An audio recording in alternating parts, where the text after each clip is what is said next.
Chapter Roman 33. Cassie, and behold, the tears of such as were oppressed, and they had no comforter, and on the side of their oppressors there was power, but they had no comforter. Eccle 4:1. It took but a short time to familiarize Tom with all that was to be hoped or feared in his new way of life. He was an expert and efficient workman in whatever he undertook, and was both from habit and principle prompt and faithful, quiet and peaceable in his disposition. He hoped, by unremitting diligence, to avert from himself at least a portion of the evils of his condition. He saw enough of abuse and misery to make him sick and weary, but he determined to toil on with religious patience, committing himself to him that judges righteously, not without hope that some way of escape may yet be opened to him. Legree took a silent note of Tom's availability. He rated him as a first-class hand,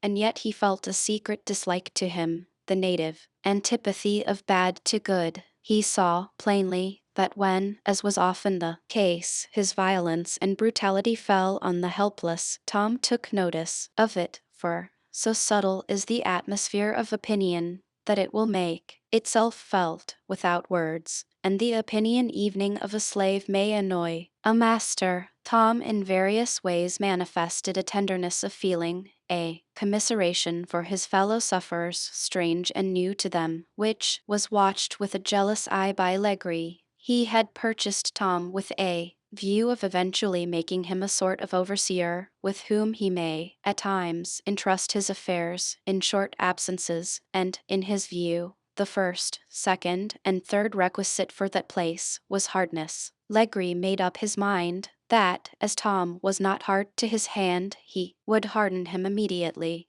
and some few weeks after Tom had been on the place, he determined to commence the process. One morning, when the hands were mustered for the field, Tom noticed, with surprise, a newcomer among them whose appearance excited his attention. It was a woman, tall and slenderly formed, with remarkably delicate hands and feet, and dressed in neat and respectable garments. By the appearance of her face, she may have been between 35 and 40, and it was a face that, once seen, could never be forgotten, one of those that, at a glance, seem to convey to us an idea of a wild, painful, and romantic history. Her forehead was high, and her eyebrows marked with beautiful clearness. Her straight, well-formed nose, her finely cut mouth, and the graceful contour of her head and neck showed that she must once have been beautiful, but her face was deeply wrinkled with lines of pain and of proud and bitter endurance. Her complexion was sallow and unhealthy, her cheeks thin, her features sharp, and her whole form emaciated.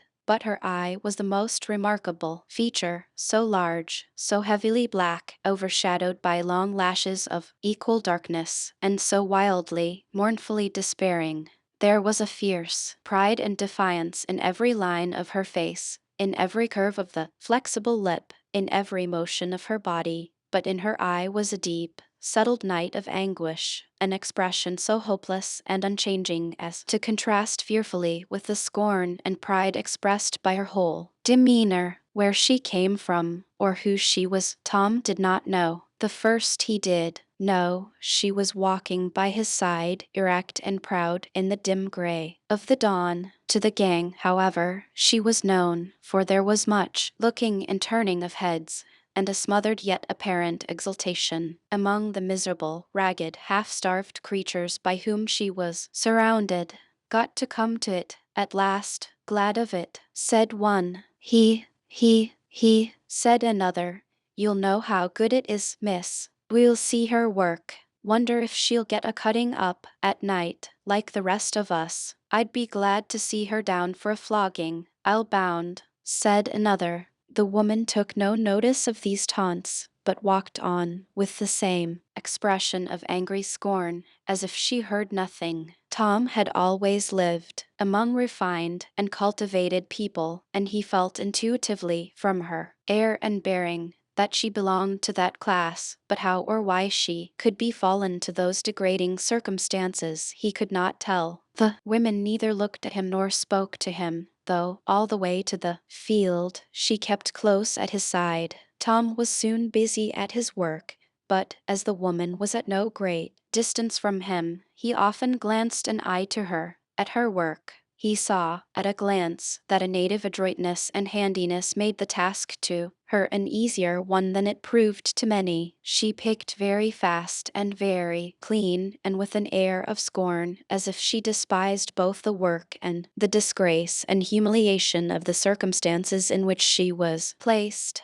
In the course of the day, Tom was working near the mulatto woman who had been bought in the same lot with himself. She was evidently in a condition of great suffering, and Tom often heard her praying as she wavered and trembled and seemed about to fall down. Tom, silently as he came near to her, transferred several handfuls of cotton from his own sack to hers. "Oh, don't," said the woman, looking surprised. "It'll get you into trouble." Just then Sambo came up. He seemed to have a special spite against this woman, and flourishing his whip, said, in brutal, guttural tones, "What, dis yer loose foolina," and with the word, kicking the woman with his heavy cowhide shoe, he struck Tom across the face with his whip. Tom silently resumed his task, but the woman, before at the last point of exhaustion, fainted. "I'll bring her to," said the driver, with a brutal grin. "I'll give her something better than campfire." And, taking a pin from his coat sleeve, he buried it to the head in her flesh.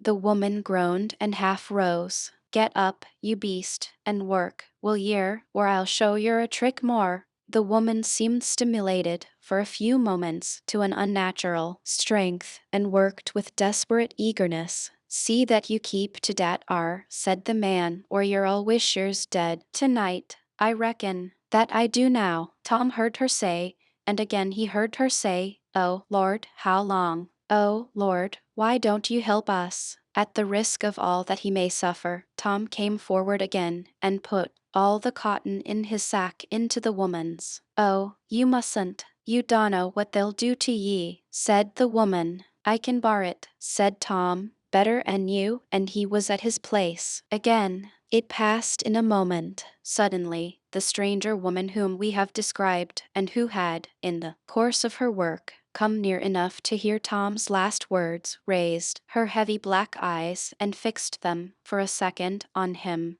Then, taking a quantity of cotton from her basket, she placed it in his. "You know nothing about this place," she said, "or you wouldn't have done that.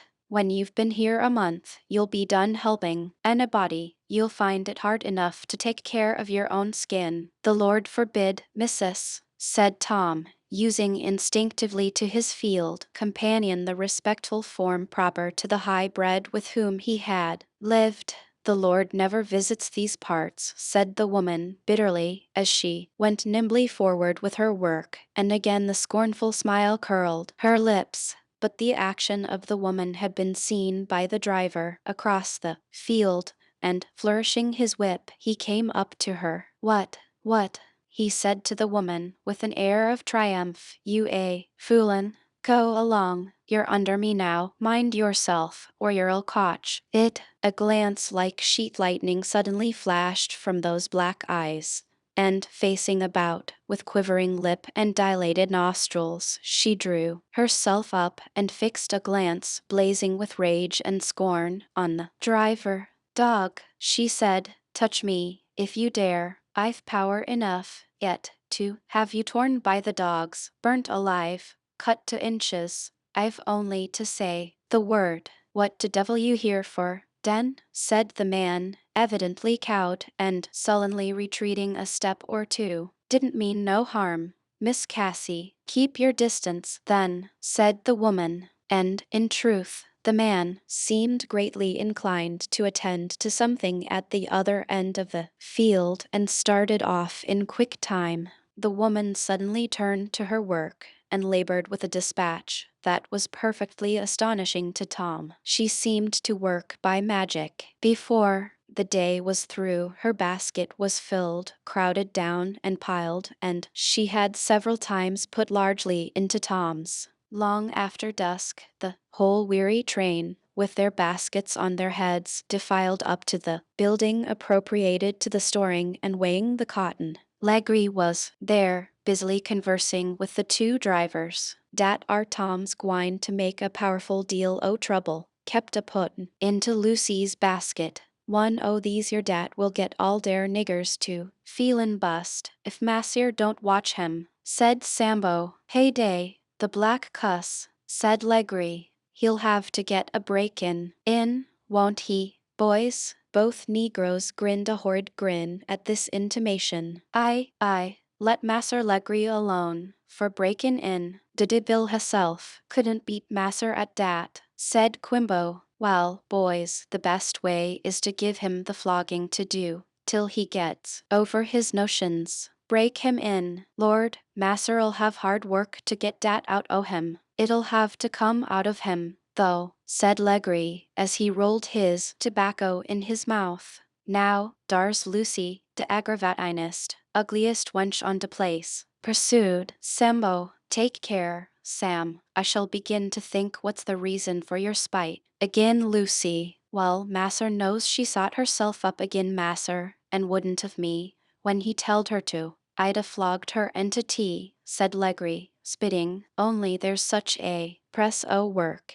It don't seem wuth a while to upset her just now. She's slender, but these yer slender gals will bear half killin' to get their own way. Wal, Lucy was real aggravatin' and lazy, sulkin' round, wouldn't do nothin', and Tom he stuck up for her. He did, eh? Well, then, Tom shall have the pleasure of flogging her. It'll be a good practice for him, and he won't put it onto the gal like you devils, neither. Ho, ho, haw, haw, haw, laughed both the sooty wretches, and the diabolical sounds seemed, in truth, a not inapt expression of the fiendish character which Legree gave them. Well, but Masser, Tom, and Miss Cassie and Day among 'em filled Lucy's basket. I ruther guess dare weight s in it, Masser. I do the weighing exclamation, said Legree, emphatically. Both the drivers again laughed their diabolical laugh.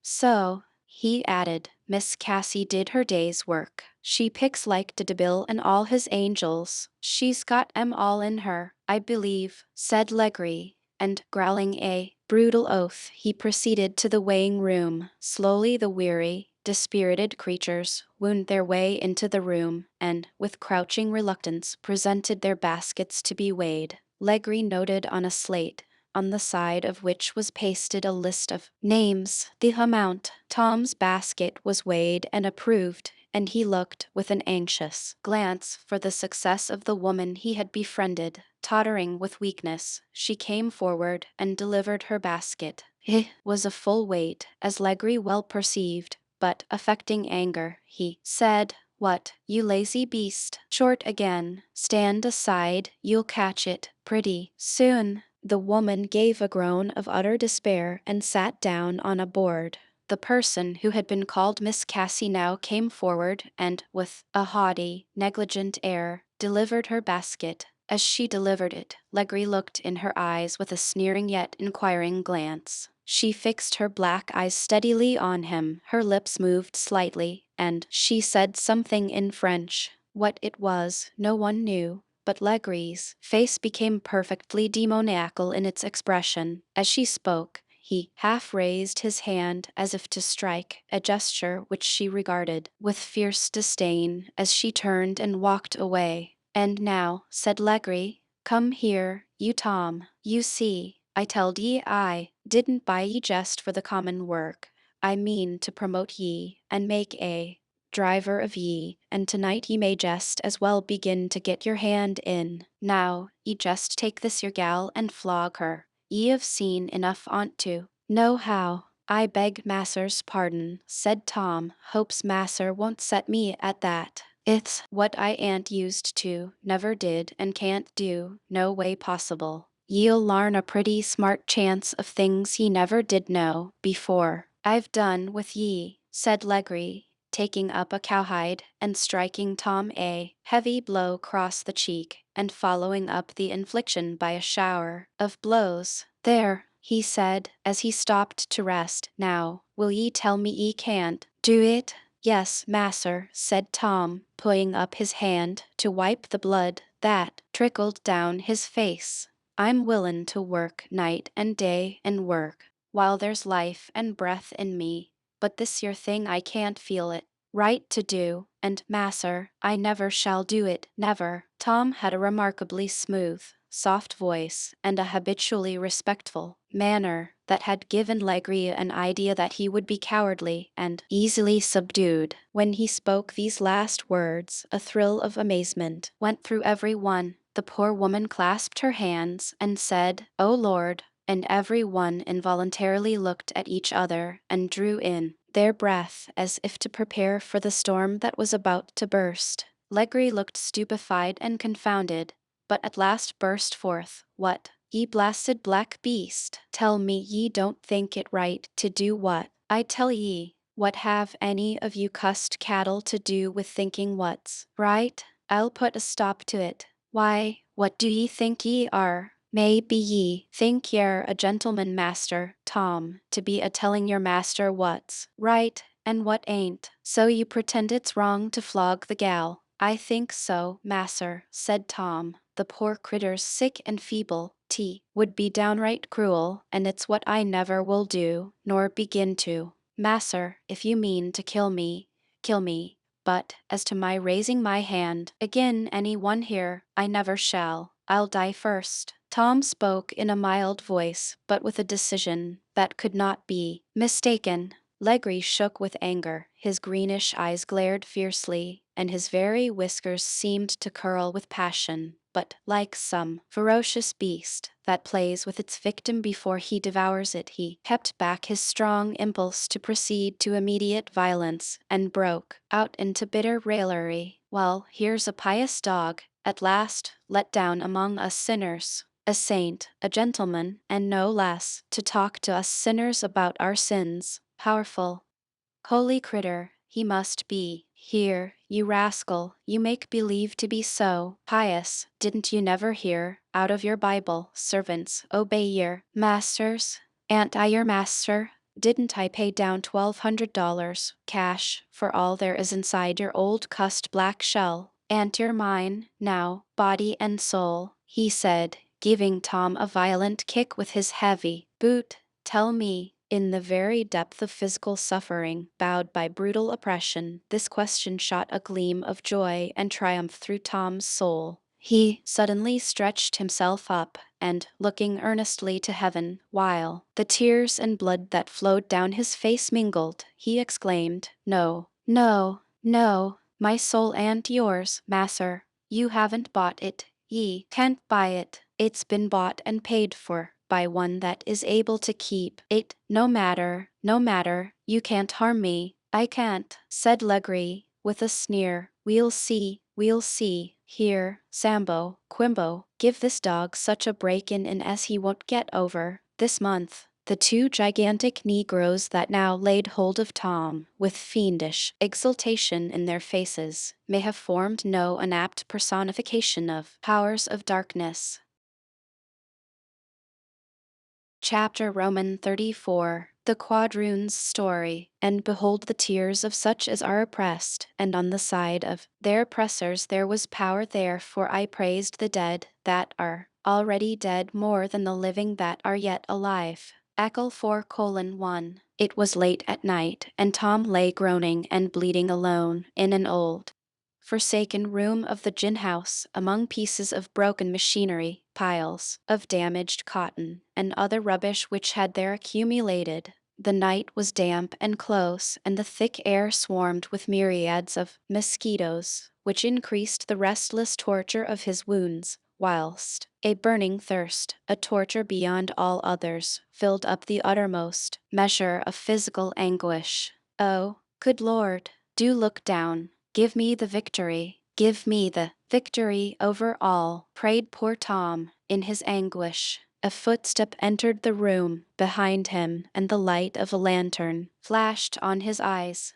"Who's there? Oh, for the Lord's massy, please give me some water." The woman Cassie, for it was she, set down her lantern, and pouring water from a bottle, raised his head and gave him drink. Another and another cup were drained with feverish eagerness. "Drink all you want," she said. "I knew how it would be. It isn't the first time I've been out in the night, carrying water to such as you." "Thank you, missus," said Tom, when he had done drinking. "Don't call me missus. I'm a miserable slave, like yourself, a lower one than you can ever be," said she, bitterly. "But now," said she, going to the door, and dragging in a small palliasse, over which she had spread linen cloths wet with cold water, "try, my poor fellow, to roll yourself on to this." Stiff with wounds and bruises, Tom was a long time in accomplishing this movement, but when done, he felt a sensible relief from the cooling application to his wounds. The woman, whom long practice with the victims of brutality had made familiar with many healing arts, went on to make many applications to Tom's wounds, by means of which he was soon somewhat relieved.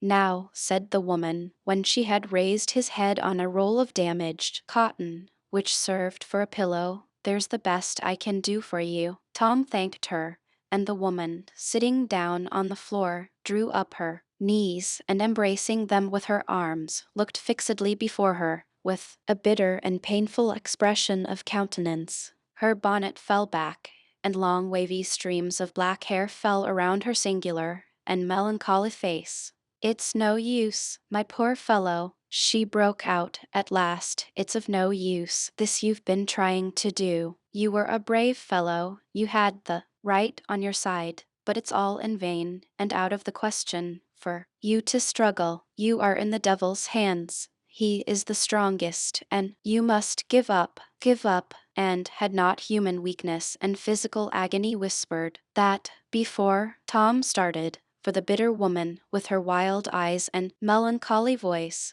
seemed to him an embodiment of the temptation with which he had been wrestling. Oh Lord," he groaned, "how can I give up?" "There's no use calling on the Lord, he never hears," said the woman, steadily. "There isn't any God, I believe, or if there is, he's taken sides against us. All goes against us, heaven and earth. Everything is pushing us into hell. Why shouldn't we go?" Tom closed his eyes and shuddered at the dark, atheistic words. "You see," said the woman, "you don't know anything about it. I do. I've been on this place 5 years, body and soul, under this man's foot, and I hate him as I do the devil. Here you are, on a lone plantation, 10 miles from any other, in the swamps, not a white person here who could testify. If you were burned alive, if you were scalded, cut into inch pieces, set up for the dogs to tear, or hung up and whipped to death, there's no law here, of God or man, that can do you, or any one of us, the least good. And this man, there's no earthly thing that he's too good to do. I could make any one's hair rise and their tests chatter if I should only tell what I've seen and been knowing to here, and it's no use resisting. Did I want to live with him? Wasn't I a woman delicately bred? And he, God in heaven, what was he, and is he? And yet I've lived with him these 5 years and cursed every moment of my life, night and day. And now he's got a new one, a young thing, only 15, and she brought up, she says, piously. Her good mistress taught her to read the Bible, and she's brought her Bible here, to hell with her. And the woman laughed a wild and doleful laugh that rung with a strange, supernatural sound through the old ruined shed. Tom folded his hands. All was darkness and horror. "Oh, Jesus, Lord Jesus, have you quite forgot us poor critters?" burst forth at last. "Help, Lord, I perish." The woman sternly continued, "And what are these miserable low dogs you work with, that you should suffer on their account? Every one of them would turn against you the first time they got a chance.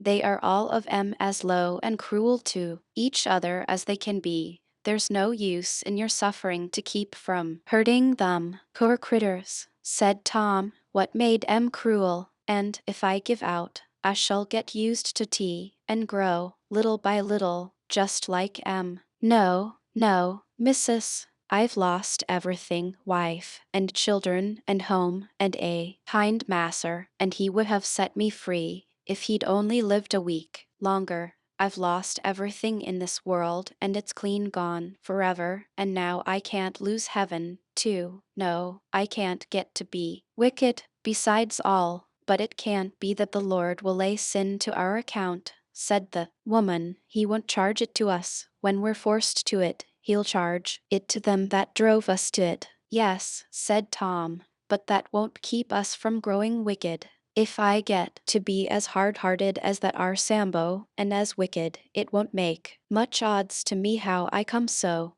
It's the bane so, that are's what I'm a dreadin'. The woman fixed a wild and startled look on Tom, as if a new thought had struck her, and then, heavily groaning, said, "O God a mercy, you speak the truth. Oh, though, po." And, with groans, she fell on the floor, like one crushed and writhing under the extremity of mental anguish. There was a silence a while, in which the breathing of both parties could be heard, when Tom faintly said, "Oh, please, missus." The woman suddenly rose up, with her face composed to its usual stern, melancholy expression. "Please, missus, I saw throw my coat in that ar corner, and in my coat pocket is my Bible. If missus would please get it for me." Cassie went and got it. Tom opened, at once, to a heavily marked passage, much worn, of the last scenes in the life of him by whose stripes we are healed.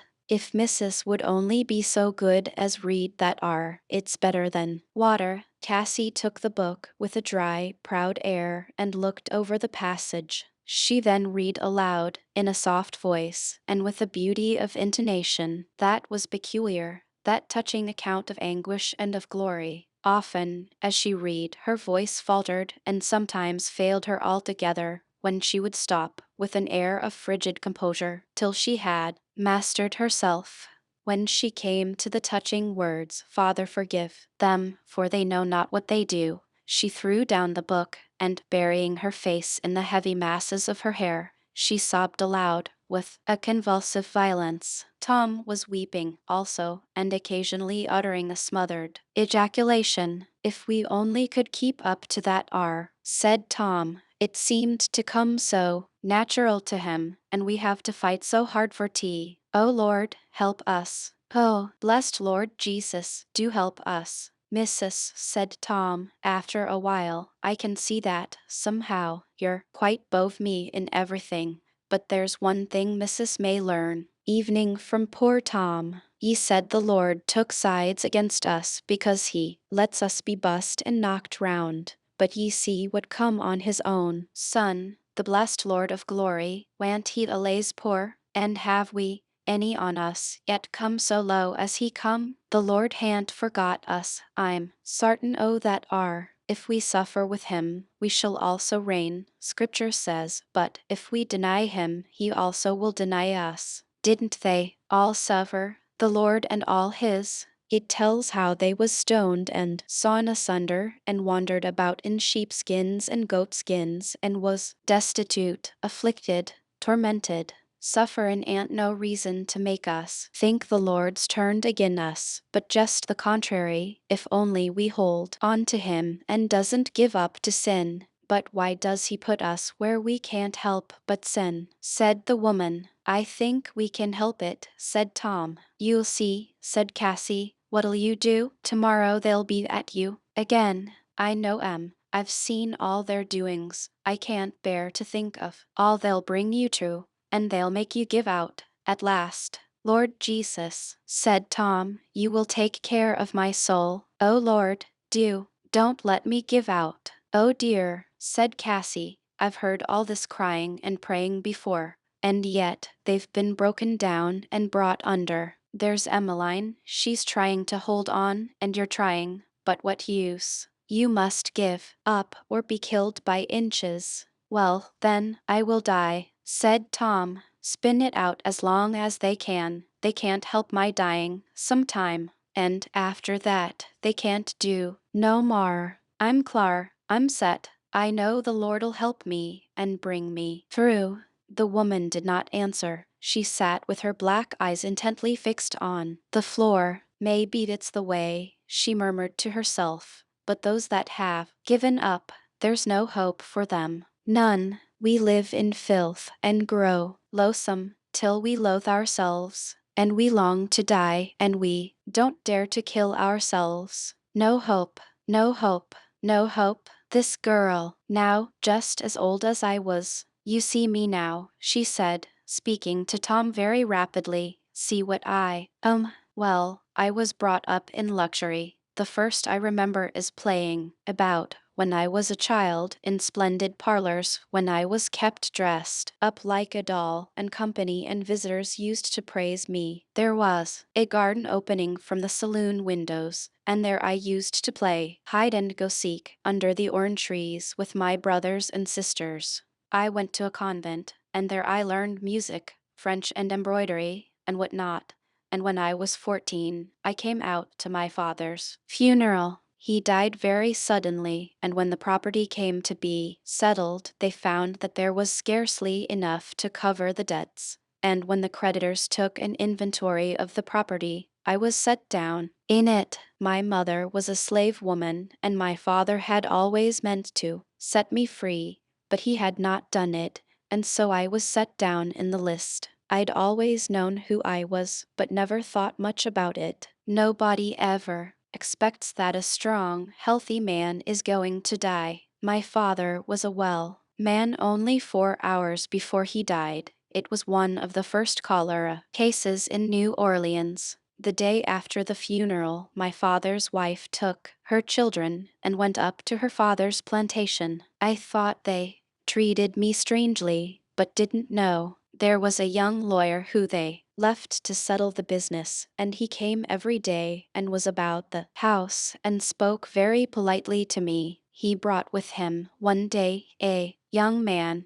whom I thought the handsomest I had ever seen. I shall never forget that evening. I walked with him in the garden. I was lonesome and full of sorrow, and he was so kind and gentle to me, and he told me that he had seen me before I went to the convent, and that he had loved me a great while, and that he would be my friend and protector. In short, though he didn't tell me, he had paid $2,000 for me, and I was his property. I became his willingly, for I loved him. Loved, said the woman, stopping. Oh, how I did love that man! How I love him, now and always shall, while I breathe. He was so beautiful, so high, so noble. He put me into a beautiful house, with servants, horses, and carriages, and furniture, and dresses. Everything that money could buy, he gave me, but I didn't set any value on all that. I only cared for him. I loved him better than my God and my own soul, and if I tried, I couldn't do any other way from what he wanted me to.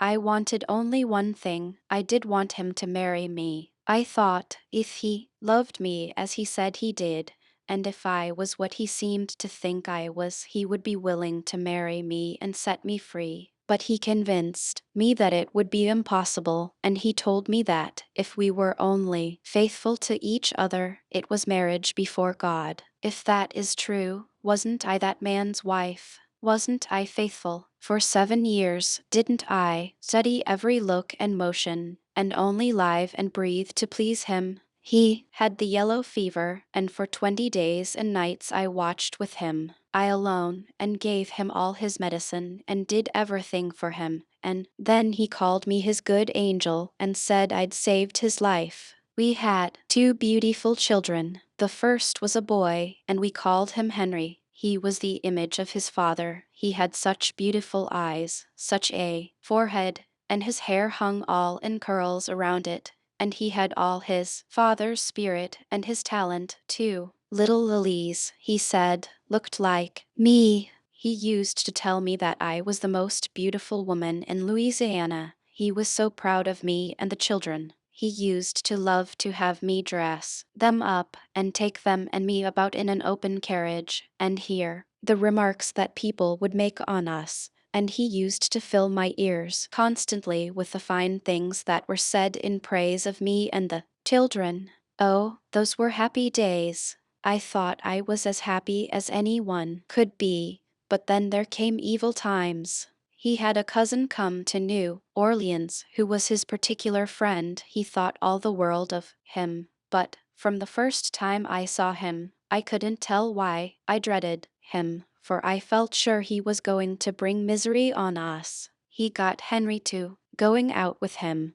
and often he would not come home nights till 2 or 3 o'clock. I did not dare say a word, for Henry was so high-spirited I was afraid to. He got him to the gaming houses, and he was one of the sort that, when he once got a going there was no holding back. And then he introduced him to another lady, and I saw soon that his heart was gone from me. He never told me, but I saw it. I knew it. Day after day, I felt my heart breaking, but I could not say a word. At this, the wretch offered to buy me and the children of Henry, to clear off his gambling debts, which stood in the way of his marrying, as he wished, and he sold us. He told me one day that he had business in the country and should be gone 2 or 3 weeks. He spoke kinder than usual and said he should come back, but it didn't deceive me. I knew that the time had come. I was just like one turned into stone. I couldn't speak, nor shed a tear. He kissed me and kissed the children a good many times and went out. I saw him get on his horse, and I watched him till he was quite out of sight, and then I fell down and fainted. Then he came, the cursed wretch. He came to take possession. He told me that he had bought me and my children, and showed me the papers. I cursed him before God, and told him I'd die sooner than live with him. Just as you please, said he, but if you don't behave reasonably, I'll sell both the children, where you shall never see them again. He told me that he always had meant to have me,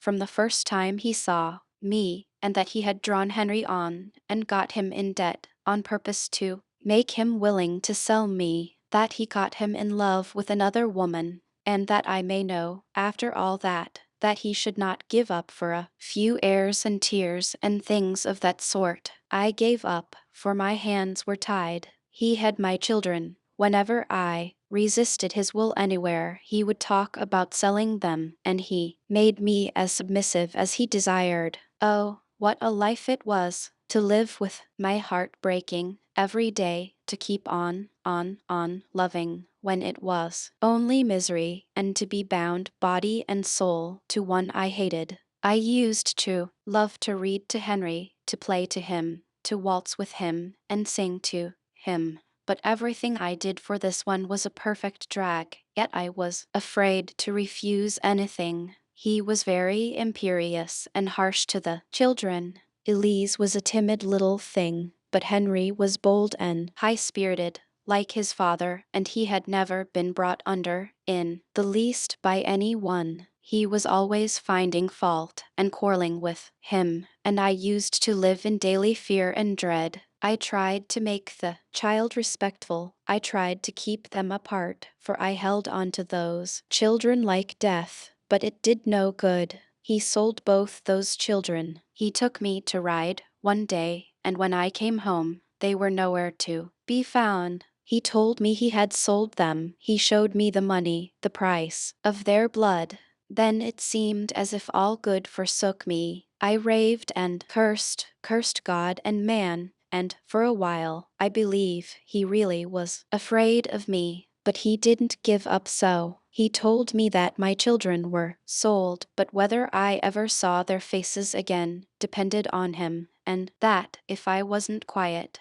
they should smart for it. Well, you can do anything with a woman when you've got her children. He made me submit. He made me be peaceable. He flattered me with hopes that, perhaps, he would buy them back, and so things went on a week or two. One day, I was out walking and passed by the calaboose. I saw a crowd about the gate and heard a child's voice, and suddenly my Henry broke away from 2 or 3 men who were holding the poor boy, screamed and looked into my face and held on to me until, in tearing him off, they tore the skirt of my dress half away, and they carried him in, screaming, "Mother, mother, mother."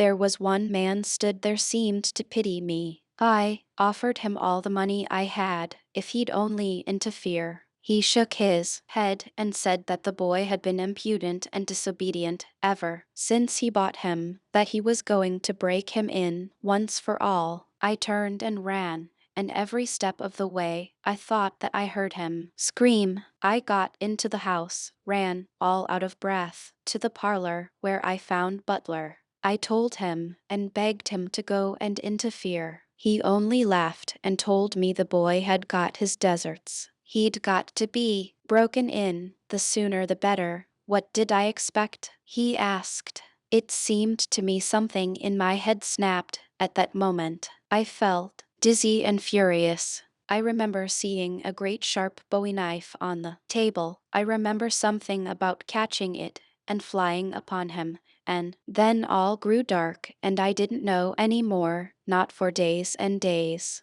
When I came to myself, I was in a nice room, but not mine. An old black woman tended me, and a doctor came to see me, and there was a great deal of care taken of me. After a while, I found that he had gone away and left me at this house to be sold, and that's why they took such pains with me. I didn't mean to get well and hoped I shouldn't, but in spite of me, the fever went off and I grew healthy and finally got up. Then they made me dress up every day, and gentlemen used to come in and stand and smoke their cigars and look at me and ask questions and debate my price. I was so gloomy and silent that none of them wanted me. They threatened to whip me if I wasn't gayer and didn't take some pains to make myself agreeable. At length, one day came a gentleman named Stuart. He seemed to have some feeling for me. He saw that something dreadful was on my heart, and he came to see me alone a great many times and finally persuaded me to tell him. He bought me at last and promised to do all he could to find and buy back my children. He went to the hotel where my Henry was. They told him he had been sold to a planter up on Pearl River. That was the last that I ever heard. Then he found where my daughter was. An old woman was keeping her. He offered an immense sum for her, but they would not sell her. Butler found out that it was for me he wanted her, and he sent me word that I should never have her. Captain Stewart was very kind to me. He had a splendid plantation and took me to it. In the course of a year, I had a son born. Oh, that child, how I loved it, how just like my poor Henry the little thing looked. But I had made up my mind, yes, I had. I would never again let a child live to grow up. I took the little fellow in my arms when he was 2 weeks old and kissed him and cried over him, and then I gave him laudanum and held him close to my bosom while he slept to death. How I mourned and cried over it, and whoever dreamed that it was anything but a mistake that had made me give it the laudanum. But it's one of the few things that I'm glad of now. I am not sorry. To this day, he, at least, is out of pain. What better than death could I give him? Poor child. After a while, the cholera came, and Captain Stewart died. Everybody died that wanted to live, and though I went down to death's door, I lived. Then I was sold and passed from hand to hand, till I grew faded and wrinkled, and I had a fever, and then this wretch bought me, and brought me here, and here I am. The woman stopped. She had hurried on through her story with a wild, passionate utterance, sometimes seeming to address it to Tom, and sometimes speaking as in a soliloquy. So vehement and overpowering was the force with which she spoke, that, for a season, Tom was beguiled, evening from the pain of his wounds, and raising himself on one elbow, watched her as she paced restlessly up and down, her long black hair swaying heavily about her as she moved. You tell me, she said after a pause, that there is a God that looks down and sees all these things. May be it's so. The sisters in the convent used to tell me of a day of judgment when everything is coming to light, Won't there be vengeance, then? They think it's nothing what we suffer, nothing what our children suffer. It's all a small matter, yet I've walked the streets when it seemed as if I had misery enough in my one heart to sink the city. I've wished the houses would fall on me, or the stones sink under me. Yes, and in the judgment day I will stand up before God, a witness against those that have ruined me and my children, body and soul. When I was a girl, I thought I was religious. I used to love God and prayer. Now I'm a lost soul, pursued by devils that torment me day and night. They keep pushing me on, and I'll do it,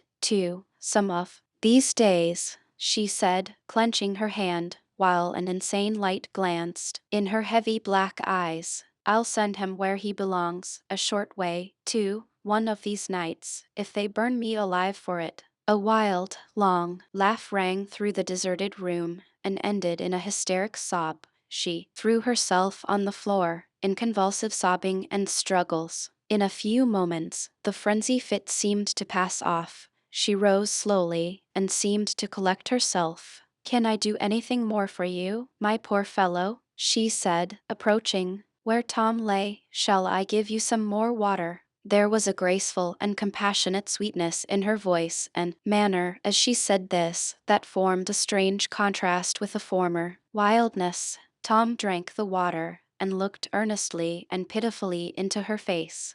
"Oh, missus, I wish you'd go to him that can give you living waters." "Go to him? Where is he? Who is he?" said Cassie. "Him that you read of to me, the Lord. I used to see the picture of him over the altar when I was a girl," said Cassie, her dark eyes fixing themselves in an expression of mournful reverie. "But he isn't here!" Exclamation. "There's nothing here but sin and long, long, long despair." Oh, she laid her hand on her breast and drew in her breath as if to lift a heavy weight. Tom looked as if he would speak again, but she cut him short with a decided gesture.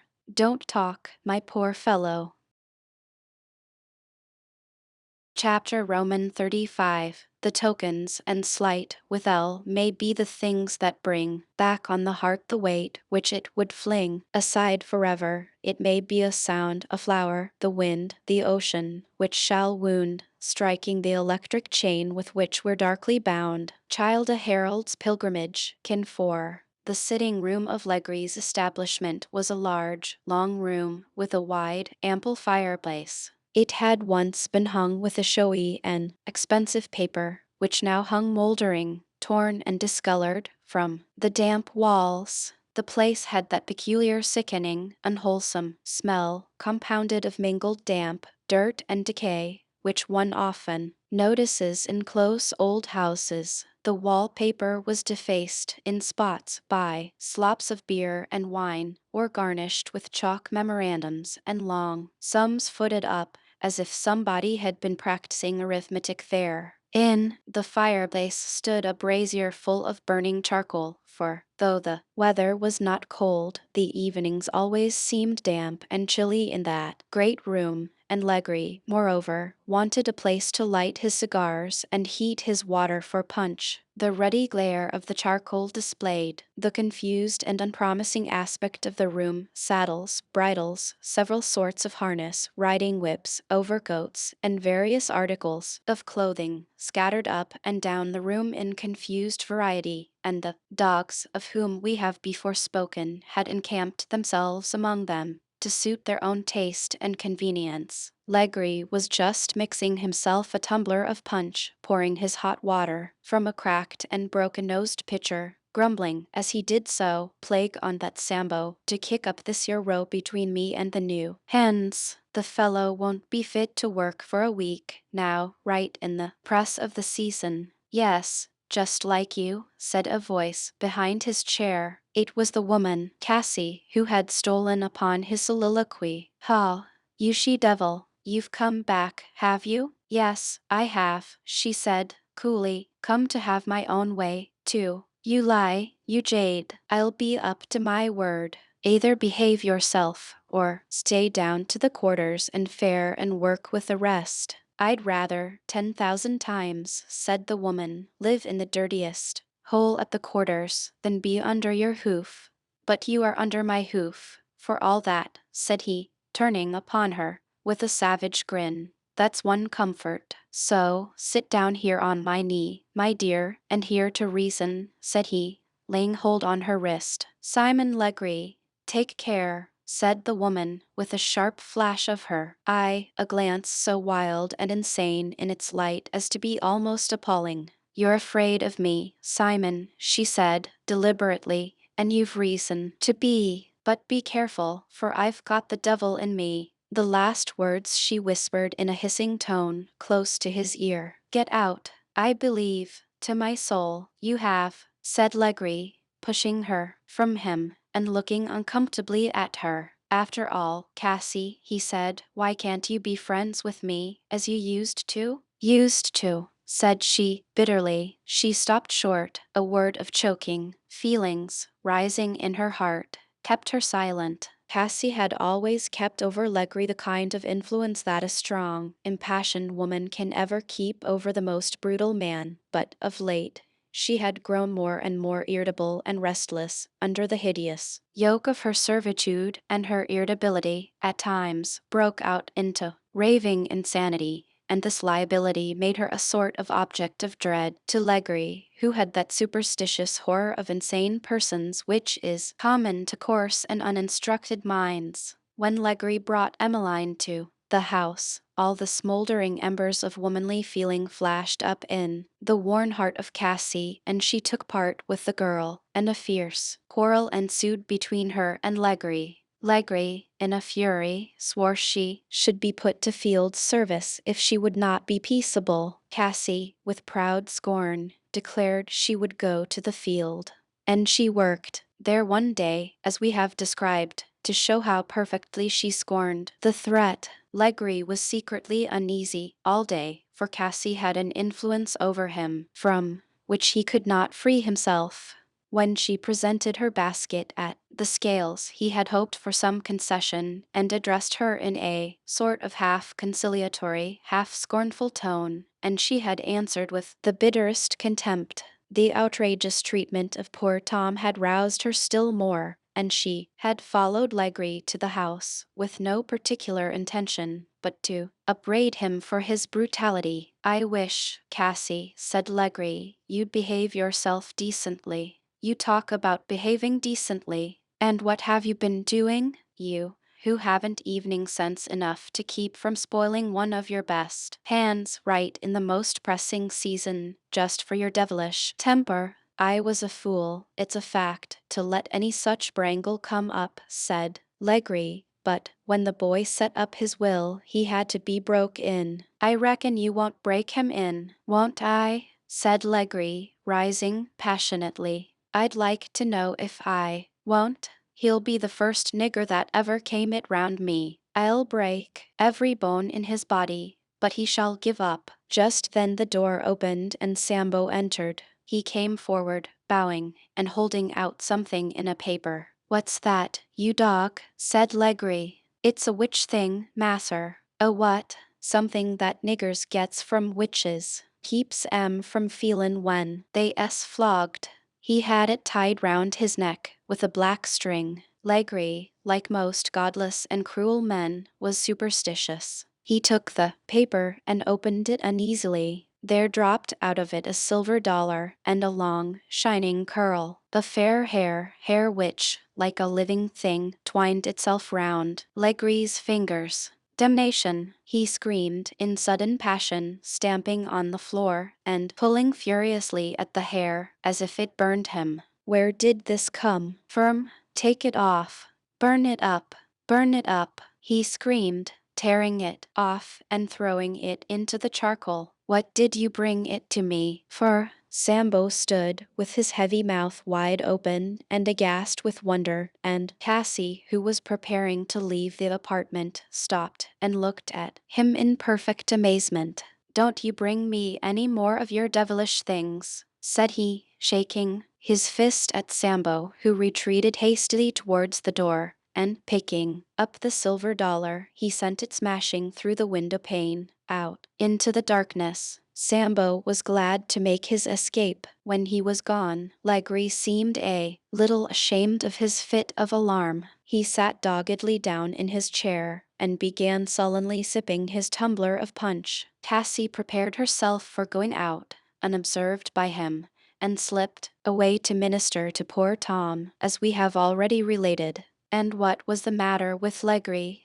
And what was there in a simple curl of fair hair to appall that brutal man, familiar with every form of cruelty? To answer this, we must carry the reader backward in his history. Hard and reprobate as the godless man seemed now, there had been a time when he had been rocked on the bosom of a mother, cradled with prayers and pious hymns, his now seared brow bedewed with the waters of holy baptism. In early childhood, a fair-haired woman had led him at the sound of Sabbath bell to worship and to pray. Far in New England that mother had trained her only son with long, unwearied love and patient prayers. Born of a hard-tempered sire, on whom that gentle woman had wasted a world of unvalued love, Legree had followed in the steps of his father. Boisterous, unruly, and tyrannical, he despised all her counsel, and would none of her reproof, and at an early age broke from her to seek his fortunes at sea. He never came home but once after, and then his mother, with the yearning of a heart that must love something and has nothing else to love, clung to him and sought, with passionate prayers and entreaties, to win him from a life of sin to his soul's eternal good. That was Legree's day of grace. Then good angels called him. Then he was almost persuaded, and mercy held him by the hand. His heart inly relented.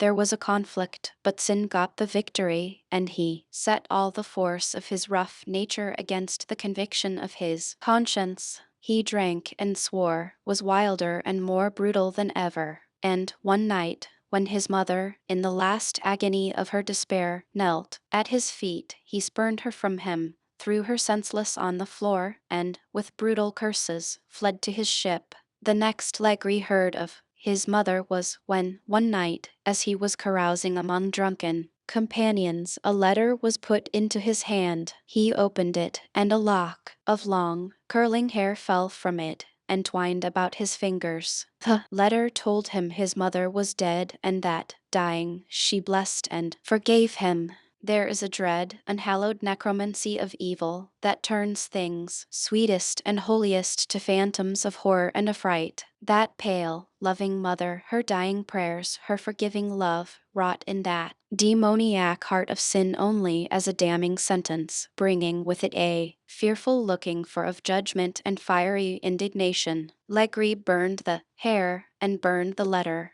and when he saw them hissing and crackling in the flame, inly shuddered as he thought of everlasting fires. He tried to drink and revel and swear away the memory, but often, in the deep night, whose solemn stillness arraigns the bad soul in forced communion with herself, he had seen that pale mother rising by his bedside, and felt the soft twining of that hair around his fingers, till the cold sweat would roll down his face, and he would spring from his bed in horror. Ye who have wondered to hear, in the same evangel, that God is love, and that God is a consuming fire, see ye not how, to the soul resolved in evil, perfect love is the most fearful torture, the seal and sentence of the direst despair? Blast it, said Legree to himself, as he sipped his liquor. Where did he get that? If it didn't look just like woo, I thought I'd forgot that. Curse me, if I think there's any such thing as forgetting anything.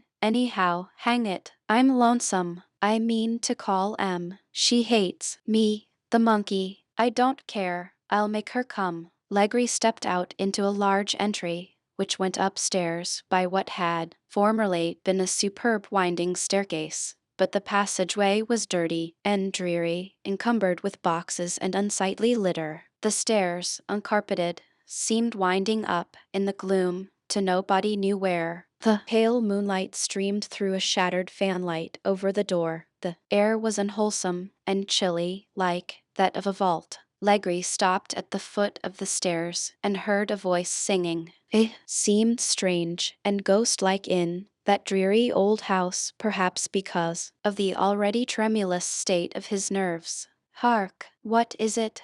A wild, pathetic voice chants a hymn common among the slaves. Oh, there'll be morning, morning, morning, oh, there'll be morning, at the judgment seat of Christ. Blast the girl, said Legree. I'll choke her.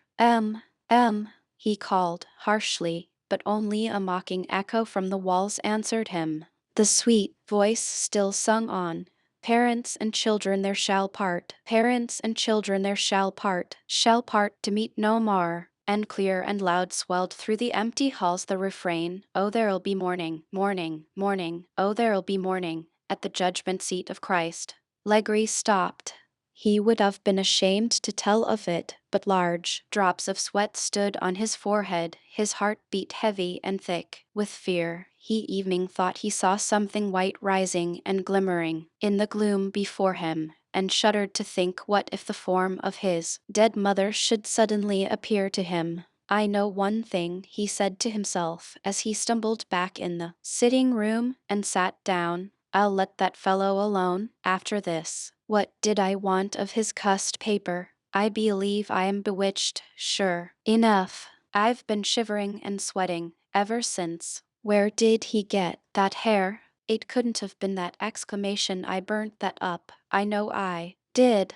It would be a joke if hair could rise from the dead. Ah, Legree, that golden tress was charmed. Each hair had in it a spell of terror and remorse for you, and was used by a mightier power to bind your cruel hands from inflicting uttermost evil on the helpless. I say, said Legree, stamping and whistling to the dogs, wake up, some of you, and keep me company. But the dogs only opened one eye at him, sleepily, and closed it again. I'll have Sambo and Quimbo up here to sing and dance one of their hell dances and keep off these horrid notions, said Legree, and putting on his hat he went onto the veranda and blew a horn with which he commonly summoned his two sable drivers. Legree was often wont, when in a gracious humor, to get these two worthies into his sitting room, and after warming them up with whiskey, amuse himself by setting them to singing,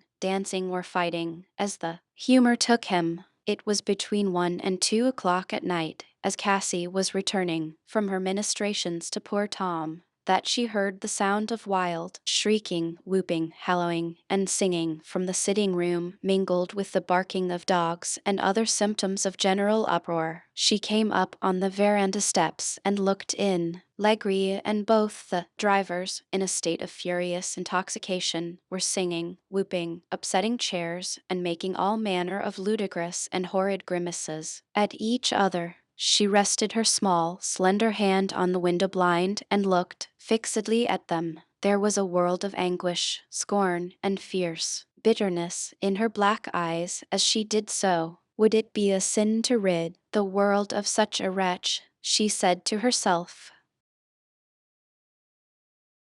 Chapter Roman 36. Emmeline and Cassie. Cassie entered the room and found Emmeline sitting, pale with fear, in the furthest corner of it. As she came in, the girl started up, nervously, but, on seeing who it was, rushed forward, and catching her arm, said, "Oh, Cassie, is it you? I'm so glad you've come. I was afraid it was.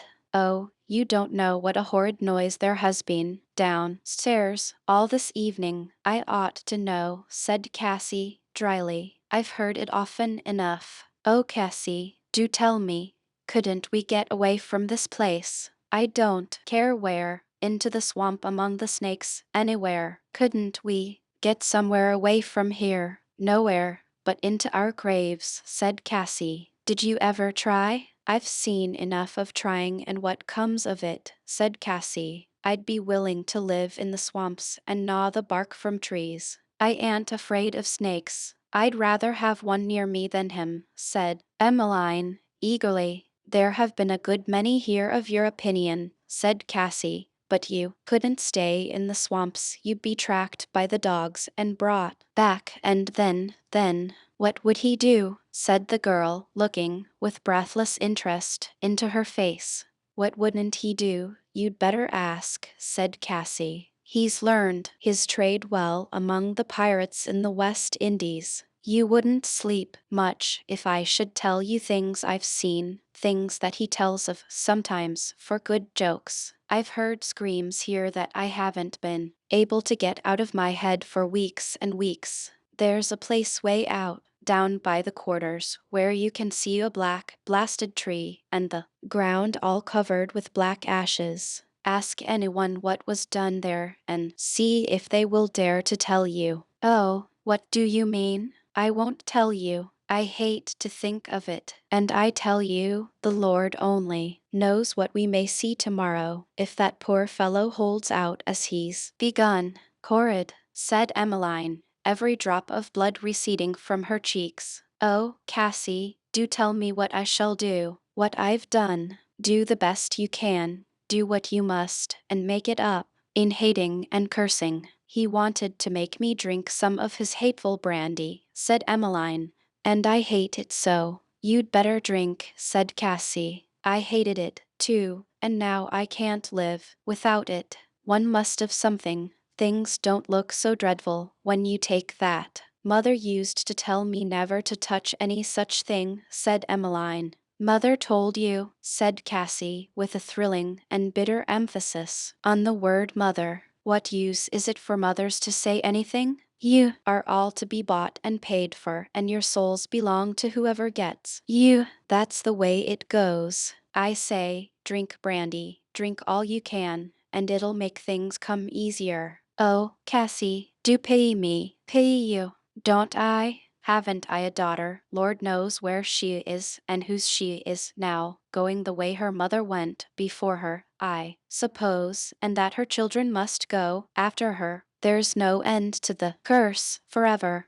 I wish I'd never been born, said Emmeline, wringing her hands. That's an old wish with me, said Cassie. I've got used to wishing that I'd die if I dared to, she said, looking out into the darkness with that still, fixed despair which was the habitual expression of her face when at rest. It would be wicked to kill one's self, said Emmeline. I don't know why, no wickeder than things we live and do, day after day. But the sisters told me things when I was in the convent that make me afraid to die. If it would only be the end of us, why, then Emmeline turned away and hid her face in her hands.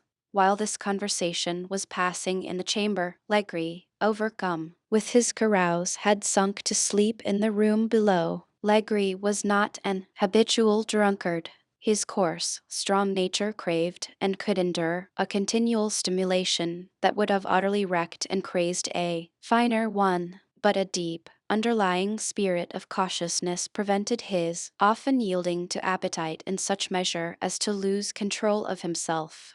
This night, however, in his feverish efforts to banish from his mind those fearful elements of woe and remorse which woke within him, he had indulged more than common, so that, when he had discharged his sable attendants, he fell heavily on a settle in the room, and was sound asleep. Oh, how dares the bad soul to enter the shadowy world of sleep, that land whose dim outlines lie so fearfully near to the mystic scene of retribution? Legree dreamed. In his heavy and feverish sleep, a veiled form stood beside him and laid a cold, soft hand upon him. He thought he knew who it was, and shuddered with creeping horror, though the face was veiled.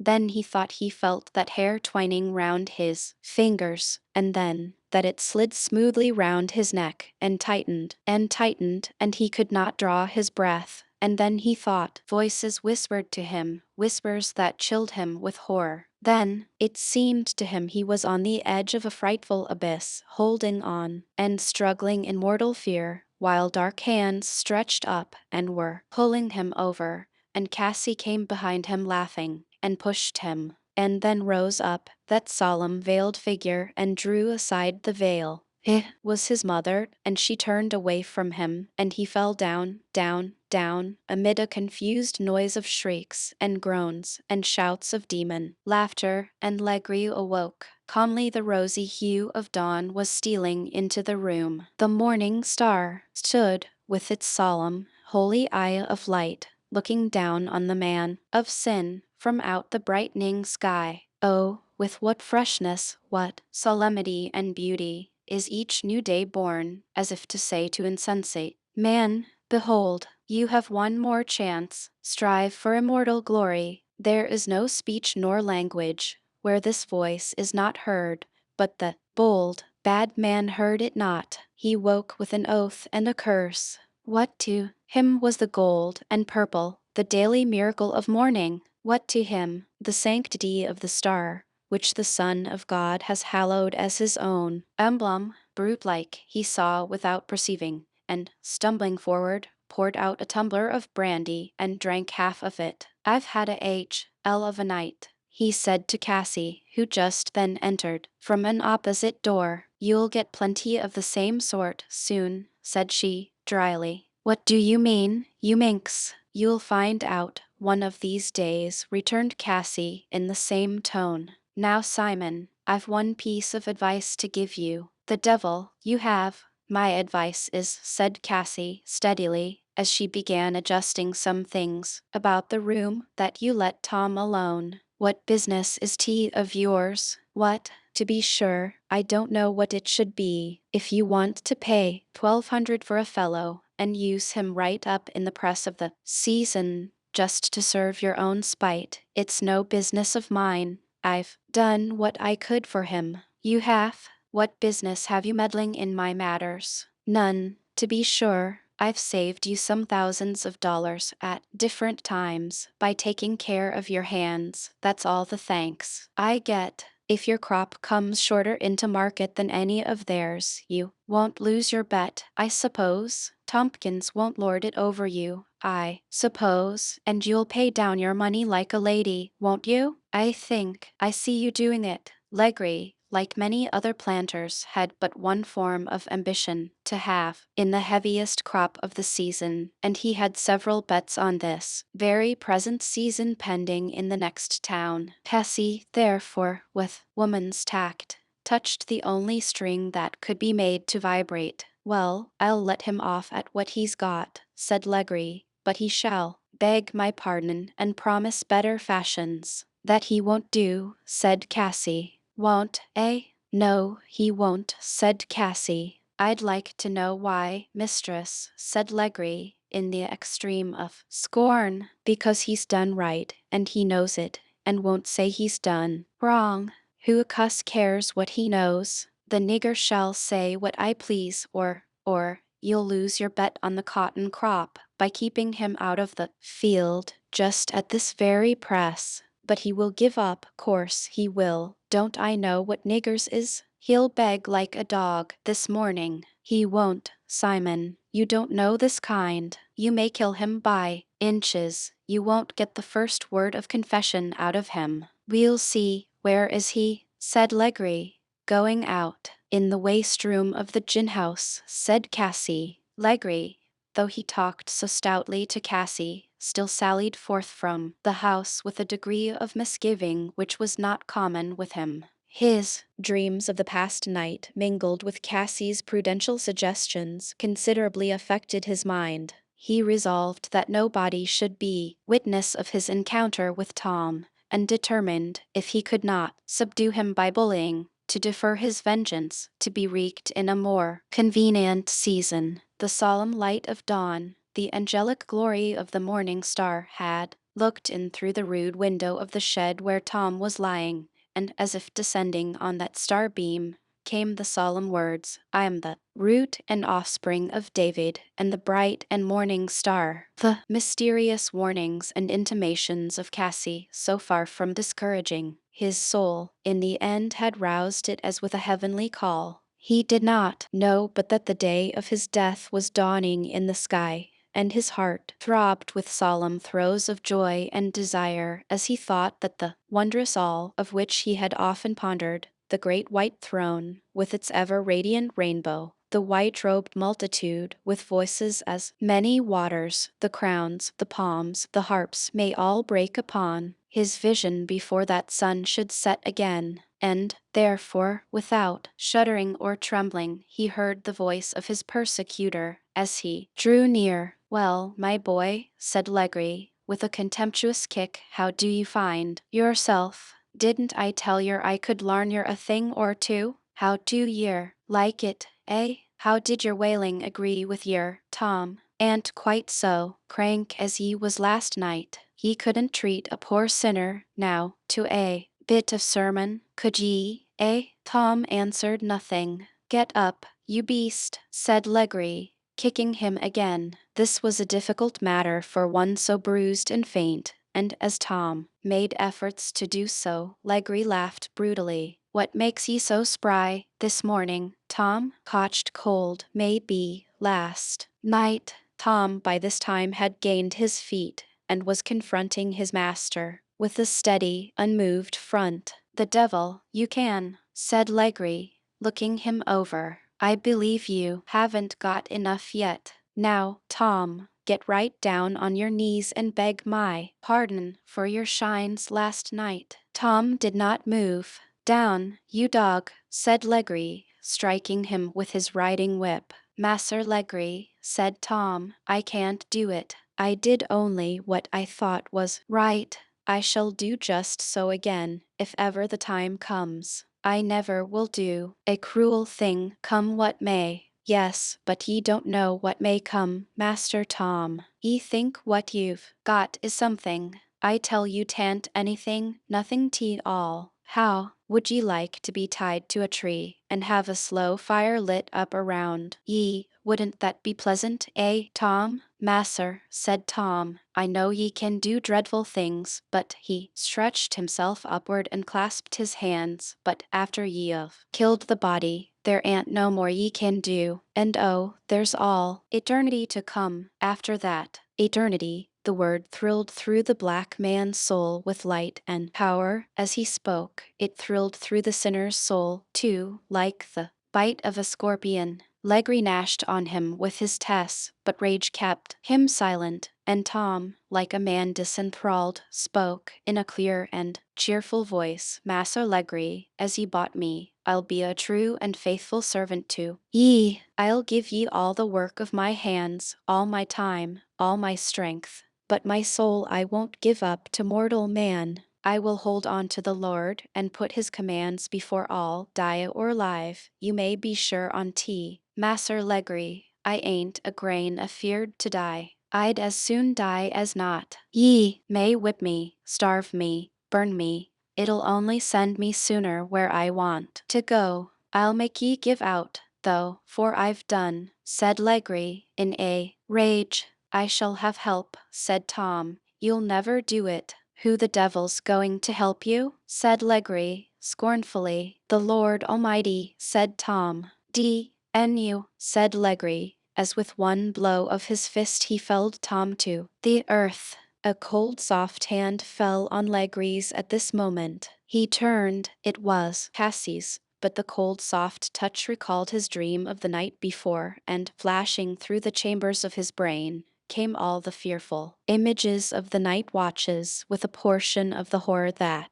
accompanied them. "Will you be a fool?" said Cassie, in French. "Let him go. Let me alone, to get him fit to be in the field again. Isn't it just as I told you? They say the alligator, the rhinoceros, though enclosed in bullet-proof mail, have each a spot where they are vulnerable, and fierce, reckless, unbelieving reprobates have commonly this point in superstitious dread." Legree turned away, determined to let the point go for the time. "Well, have it your own way," he said, doggedly, to Cassie. "Hark ye," he said to Tom, "I won't deal with ye now, because the business is pressing, and I want all my hands. But I never forget. I'll score it against ye, and sometime I'll have my pay out o' your old black hide, mind ye." Legree turned and went out. "There you go," said Cassie, looking darkly after him. "Your reckoning's to come yet, my poor fellow. how are you? The Lord God has sent his angel and shut the lion's mouth for this time, said Tom. For this time, to be sure, said Cassie, but now you've got his ill will upon you, to follow you day in, day out, hanging like a dog on your throat, sucking your blood, bleeding away your life, drop by drop. Chapter Roman 37. Liberty, no matter with what solemnities he may have been devoted upon the altar of slavery, the moment he touches the sacred soil of Britain, the altar and the god sink together in the dust, and he stands redeemed, regenerated, and disenthralled by the irresistible genius of universal emancipation. Curran. Asterisk John Philpot Curran 1750–1817, Irish orator and judge, who worked for Catholic emancipation. A while we must leave Tom in the hands of his persecutors, while we turn to pursue the fortunes of George and his wife, whom we left in friendly hands in a farmhouse on the roadside. Tom Loker we left groaning and toozling in a most immaculately clean Quaker bed, under the motherly supervision of Aunt Dorcas, who found him to the full as tractable a patient as a sick bison. Imagine a tall, dignified, spiritual woman whose clear muslin cap shades waves of silvery hair parted on a broad, clear forehead, which overarches thoughtful gray eyes. A snowy handkerchief of Liss crepe is folded neatly across her bosom. Her glossy brown silk dress rustles peacefully as she glides up and down the chamber. The devil, says Tom Loker, giving a great throw to the bedclothes. I must request you, Thomas, not to use such language, says Aunt Dorcas as she quietly rearranged the bed. Well, I won't, Granny, if I can help it, says Tom. But it is enough to make a fellow swear, so cursedly hot. Dorcas removed a comforter from the bed, straightened the clothes again, and tucked them until Tom looked something like a chrysalis, remarking, as she did so, I wish, friend, you would leave off cursing and swearing, and think upon your ways. What the devil, said Tom, should I think of them for? Last thing ever I want to think of, hang it all. And Tom flounced over, untucking and disarranging everything in a manner frightful to behold. That fellow and gal are here, I suppose, said he, sullenly, after a pause. They are so, said Dorcas. They'd better be off up to the lake, said Tom. The quicker the better. Probably they will do so, said Aunt Dorcas, knitting peacefully. And hark ye, said Tom, we've got correspondents in Sandusky that watch the boats for us. I don't care if I tell, now. I hope they will get away, just to spite Marks, the cursed puppy. D.N. Thomas, said Dorcas, I tell you, Granny, if you bottle a fellow up too tight, I shall split, said Tom. But about the gal, tell em to dress her up some way so's to alter her. Her description's out in Sandusky. We will attend to that matter, said Dorcas with characteristic composure. As we at this place take leave of Tom Loker, we may as well say that, having lain 3 weeks at the Quaker dwelling, sick with a rheumatic fever, which set in company with his other afflictions, Tom arose from his bed a somewhat sadder and wiser man, and, in place of slave-catching, betook himself to life in one of the new settlements, where his talents developed themselves more happily in trapping bears, wolves, and other inhabitants of the forest, in which he made himself quite a name in the land. Tom always spoke reverently of the Quakers.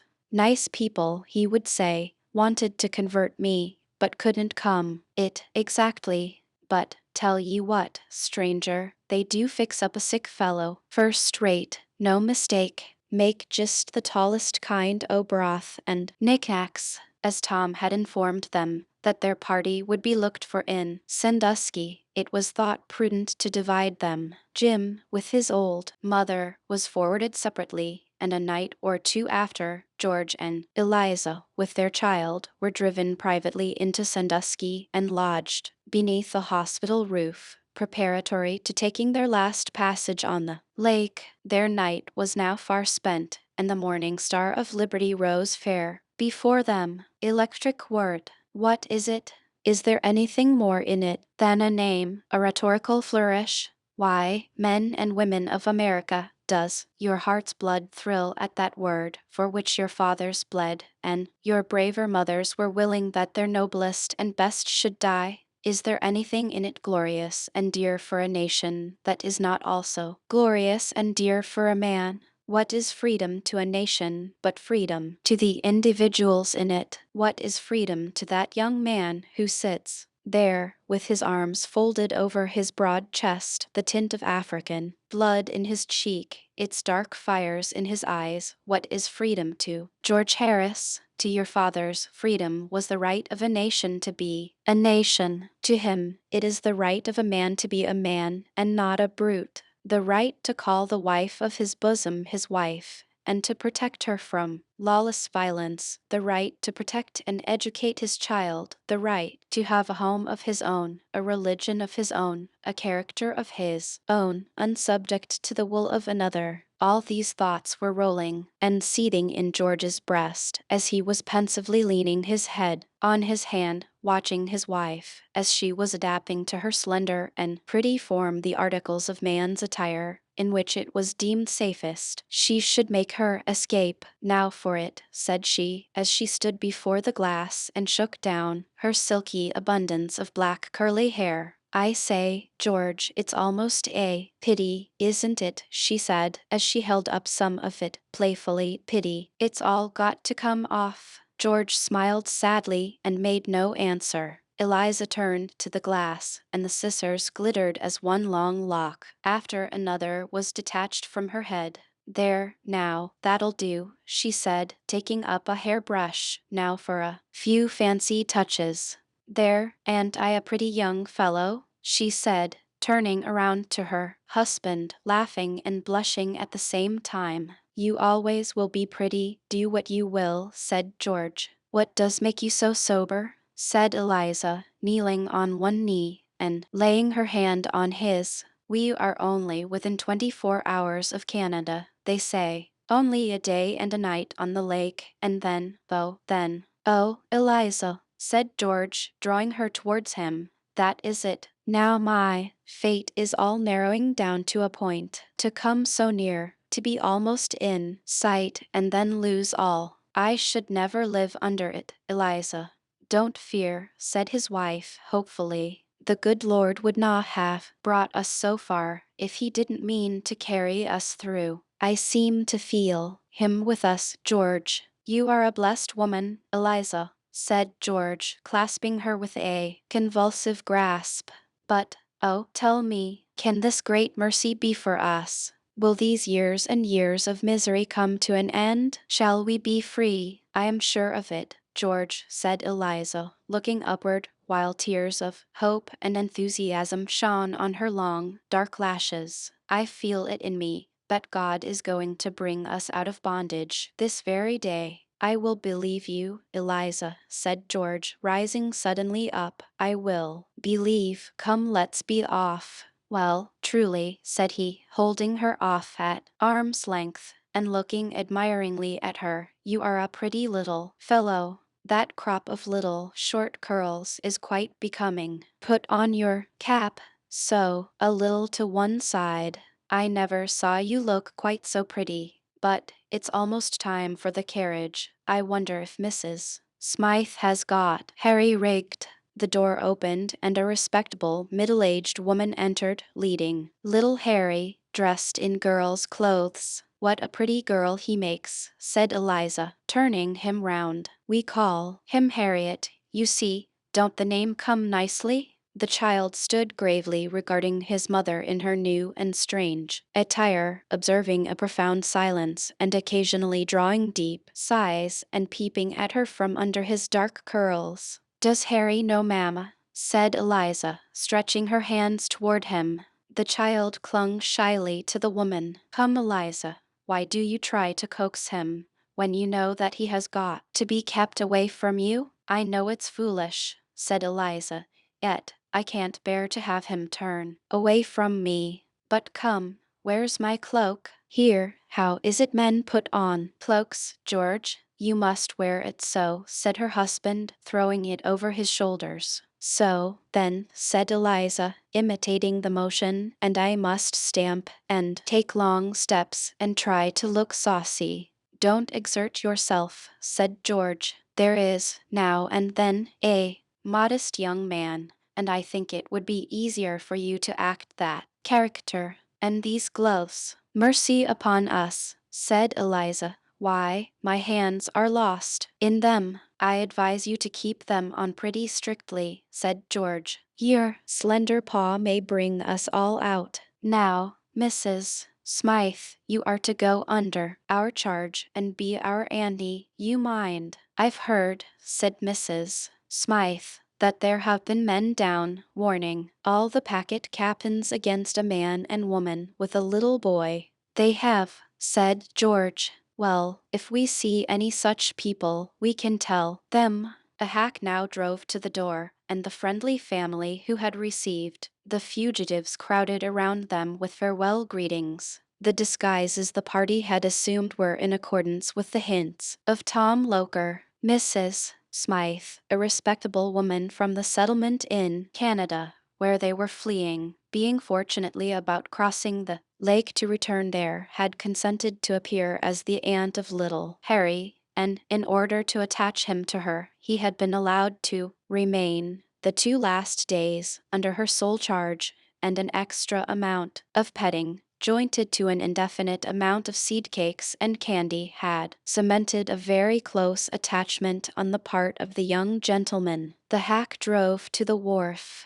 The 2 young men, as they appeared, walked up the plank into the boat, Eliza gallantly giving her arm to Mrs. Smythe, and George attending to their baggage. George was standing at the captain's office, settling for his party, when he overheard 2 men talking by his side. I've watched every one that came on board, said one, and I know they're not on this boat. The voice was that of the clerk of the boat. The speaker whom he addressed was our sometime friend Marks, who, with that valuable perseverance which characterized him, had come on to Sandusky, seeking whom he may devour. You would scarcely know the woman from a white one, said Marks. The man is a very light mulatto. He has a brand in one of his hands. The hand with which George was taking the tickets and change trembled a little, but he turned coolly around, fixed an unconcerned glance on the face of the speaker, and walked leisurely toward another part of the boat, where Eliza stood waiting for him. Mrs. Smythe, with little Harry, sought the seclusion of the ladies' cabin, where the dark beauty of the supposed little girl drew many flattering comments from the passengers. George had the satisfaction, as the bell rang out its farewell peal, to see Marks walk down the plank to the shore, and drew a long sigh of relief when the boat had put a returnless distance between them. It was a superb day. The blue waves of Lake Erie danced, rippling and sparkling, in the sunlight. A fresh breeze blew from the shore, and a lordly boat plowed her way right gallantly onward. Oh, what an untold world there is in one human heart! Who thought, as George walked calmly up and down the deck of the steamer, with his shy companion at his side, of all that was burning in his bosom? The mighty good that seemed approaching seemed too good, too fair evening to be a reality, and he felt a jealous dread every moment of the day that something would rise to snatch it from him.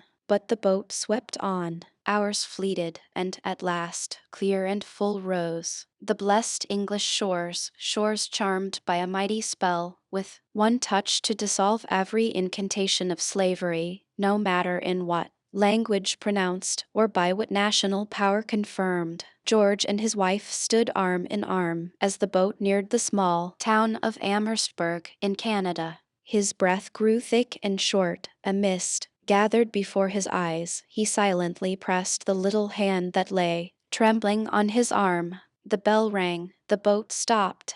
Scarcely seeing what he did, he looked out his baggage and gathered his little party. The little company were landed on the shore. They stood still till the boat had cleared, and then, with tears and embracings, the husband and wife, with their wondering child in their arms, knelt down and lifted up their hearts to God. Tea was something like the burst from death to life. from the grave's cerements to the robes of heaven, from sin's dominion and from passion's strife, to the pure freedom of a soul forgiven, where all the bonds of death and hell are riven, and mortal puts on immortality, when mercy's hand has turned the golden key, and mercy's voice has said, "Rejoice, your soul is free." The little party were soon guided by Mrs. Smythe to the hospitable abode of a good missionary whom Christian charity has placed here as a shepherd to the outcast and wandering, who are constantly finding an asylum on this shore.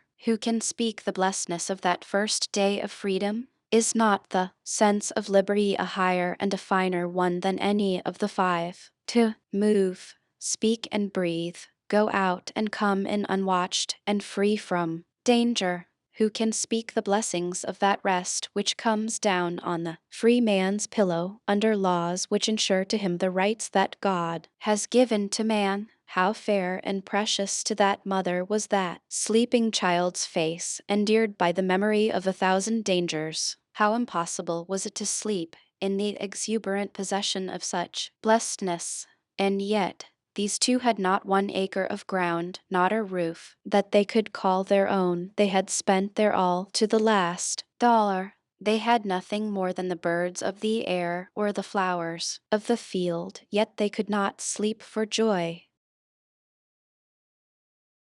Chapter Roman 38. The victory. Thanks be unto God, who gives us the victory. Asterisk, I Cor 15:57. Have not many of us, in the weary way of life, felt, in some hours, how far easier it were to die than to live? The martyr, when faced evening by a death of bodily anguish and horror, finds in the very terror of his doom a strong stimulant and tonic. There is a vivid excitement, a thrill and fervor, which may carry through any crisis of suffering that is the birth hour of eternal glory and rest. But to live, to wear on, day after day, of mean, bitter, low, harassing servitude, every nerve dampened and depressed, every power of feeling gradually smothered, this long and wasting heart martyrdom, this slow, daily bleeding away of the inward life, drop by drop, hour after hour. This is the true searching test of what there may be in man or woman. When Tom stood face to face with his persecutor, and heard his threats, and thought in his very soul that his hour was come, his heart swelled bravely in him, and he thought he could bear torture and fire, bear anything, with the vision of Jesus and heaven but just a step beyond.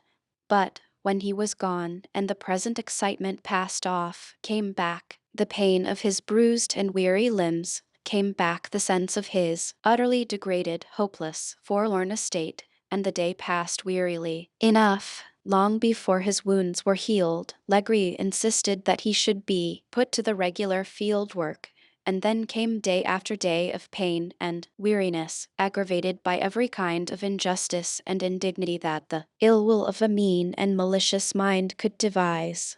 Whoever, in our circumstances, has made trial of pain, evening with all the alleviations which, for us, usually attend it, must know the irritation that comes with it. Tom no longer wondered at the habitual surliness of his associates. No, he found the placid, sunny temper, which had been the habitude of his life, broken in on, and sorely strained by the inroads of the same thing. He had flattered himself on leisure to read his Bible, but there was no such thing as leisure there. In the height of the season, Legree did not hesitate to press all his hands through, Sundays and weekdays alike. Why shouldn't he? He made more cotton by 8 and gained his wager, and if it wore out a few more hands, he could buy better ones. At first, Tom used to read a verse or two of his Bible by the flicker of the fire after he had returned from his daily toil, but after the cruel treatment he received, he used to come home so exhausted that his head swam and his eyes failed when he tried to read, and he was fain to stretch himself down with the others in utter exhaustion. Is it strange that the religious peace and trust which had upborne him hitherto should give way to tossings of soul and despondent darkness? The gloomiest problem of this mysterious life was constantly before his eyes, souls crushed and ruined, evil triumphant, and God silent. It was weeks and months that Tom wrestled in his own soul, in darkness and sorrow. He thought of Miss Ophelia's letter to his Kentucky friends, and would pray earnestly that God would send him deliverance. And then he would watch, day after day, in the vague hope of seeing somebody sent to redeem him, and when nobody came, he would crush back to his soul bitter thoughts that it was vain to serve God, that God had forgotten him. He sometimes saw Cassie, and sometimes, when summoned to the house, caught a glimpse of the dejected form of Emmeline, but held very little communion with either. In fact, there was no time for him to commune with anybody. One evening he was sitting in utter dejection and prostration by a few decaying brands where his coarse supper was baking. He put a few bits of brushwood on the fire and strove to raise the light, and then drew his worn Bible from his pocket. There were all the marked passages which had thrilled his soul so often, words of patriarchs and seers, poets and sages who from early time had spoken courage to man, voices from the great cloud of witnesses who ever surround us in the race of life. Had the word lost its power, or could the failing eye and weary sense no longer answer to the touch of that mighty inspiration? Heavily sighing, he put it in his pocket. A coarse laugh roused him. He looked up. Legree was standing opposite to him. "Well, old boy," he said, "you find your religion don't work, it seems. I thought I should get that through your wool, at last." The cruel taunt was more than hunger and cold and nakedness. Tom was silent. "You were a fool," said Legree, "for I meant to do well by you. When I bought you, you may have been better off than Sambo, or Quimbo either, and had easy times, and instead of getting cut up and thrashed every day or two, ye may have had liberty to lord it round and cut up the other niggers, and ye may have had, now and then, a good warming of whiskey punch. Come, Tom, don't ye think you'd better be reasonable? Heave that our old pack of trash in the fire, and join my church." "The Lord forbid," said Tom, fervently. "You see the Lord ain't going to help you. If he had been, he wouldn't have let me get you. This your religion is all a mess of lying, trumpery, Tom. I know all about it. Ye'd better hold to me. I'm somebody, and can do something." "No, masser," said Tom, "I'll hold on. The Lord may help me, or not help,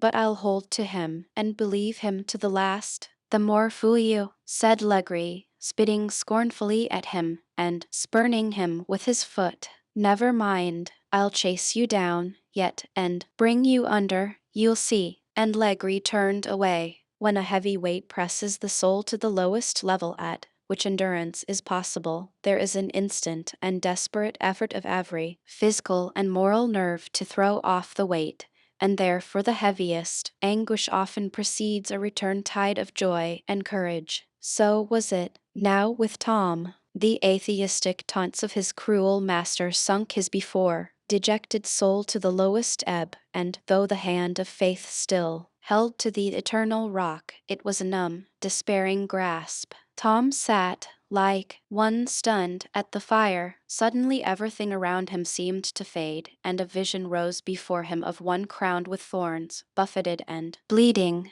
Tom gazed in awe and wonder at the majestic patience of the face. The deep, pathetic eyes thrilled him to his inmost heart. His soul woke as with floods of emotion he stretched out his hands and fell upon his knees, when, gradually, the vision changed. The sharp thorns became rays of glory, and in splendor inconceivable he saw that same face bending compassionately towards him, and a voice said, "He that overcomes shall sit down with me on my throne, evening as I also overcome, and am set down with my Father on his throne." How long Tom lay there he knew not. When he came to himself, the fire was gone out, his clothes were wet with the chill and drenching dews. But the dread soul crisis was past, and in the joy that filled him he no longer felt hunger, cold, degradation, disappointment, wretchedness. from his deepest soul, he that hour loosed and parted from every hope in life that now is, and offered his own will an unquestioning sacrifice to the infinite. Tom looked up to the silent, ever-living stars, types of the angelic hosts who ever look down on man, and the solitude of the night rung with the triumphant words of a hymn, which he had sung often in happier days, but never with such feeling as now. The earth shall be dissolved like snow, the sun shall cease to shine, but God, who called me here below, shall be forever mine. And when this mortal life shall fail, and flesh and sense shall cease, I shall possess within the veil a life of joy and peace. When we've been there 10,000 years, bright shining like the sun, we've no less days to sing God's praise than when we first begun. Those who have been familiar with the religious histories of the slave population know that relations like what we have narrated are very common among them. We have heard some from their own lips of a very touching and affecting character. The psychologist tells us of a state in which the affections and images of the mind become so dominant and overpowering that they press into their service the outward imagining. Who shall measure what an all-pervading spirit may do with these capabilities of our mortality, or the ways in which he may encourage the desponding souls of the desolate? If the poor forgotten slave believes that Jesus has appeared and spoken to him, who shall contradict him? Did he not say that his mission in all ages was to bind up the broken-hearted and set at liberty them that are bruised? When the dim gray of dawn woke the slumberers to go forth to the field, there was among those tattered and shivering wretches one who walked with an exultant tread, for firmer than the ground he trod on was his strong faith in almighty, eternal love. Ah, Legree, try all your forces. Now, utmost agony, woe, degradation, want, and loss of all things shall only hasten on the process by which he shall be made a king and a priest unto God. From this time, an inviolable sphere of peace encompassed the lowly heart of the oppressed one, an ever-present Savior hallowed it as a temple. Past now the bleeding of earthly regrets, past its fluctuations of hope and fear and desire, the human will, bent and bleeding and struggling long, was now entirely merged in the divine. So short now seemed the remaining voyage of life, so near, so vivid, seemed eternal blessedness, that life's uttermost woes fell from him unharming. All noticed the change in his appearance. Cheerfulness and alertness seemed to return to him, and a quietness which no insult or injury could ruffle seemed to possess him. What the devil's got into Tom? Legree said to Sambo. A while ago he was all down in the mouth, and now he's peart as a cricket. Dunno, masser, gwine to run off, meb. Like to see him try that, said Legree, with a savage grin. Wouldn't we, Sambo? Guess we would. Ha, ha, ho, said the sooty gnome, laughing obsequiously. Lord, de fun, to see him stickin' in de mud, chassin' and tarrin' through de bushes, dogs a-holdin' on to him. Lord, I laughed fit to split dat ar time we cotched Molly. I thought they'd a-had her all stripped up afore I could get 'em off. She cars de marks o' dat ar spree yet. I reckon she will, to her grave, said Legree. But now, Sambo, you look sharp. If the nigger's got anything of this sort going, trip him up. Masser, let me lone for dat, said Sambo. I'll tree de coon. Ho, ho, ho. This was spoken as Legree was getting on his horse to go to the neighboring town. That night, as he was returning, he thought he would turn his horse and ride round the quarters and see if all was safe. It was a superb moonlight night, and the shadows of the graceful china trees lay minutely penciled on the turf below, and there was that transparent stillness in the air which it seems almost unholy to disturb. Legree was a little distance from the quarters when he heard the voice of someone singing It was not a usual sound there, and he paused to listen. A musical tenor voice sang, "When I can read my title clear to mansions in the skies, I'll bid farewell to every fear and wipe my weeping eyes. Should earth against my soul engage, and hellish darts be hurled, then I can smile at Satan's rage and face a frowning world.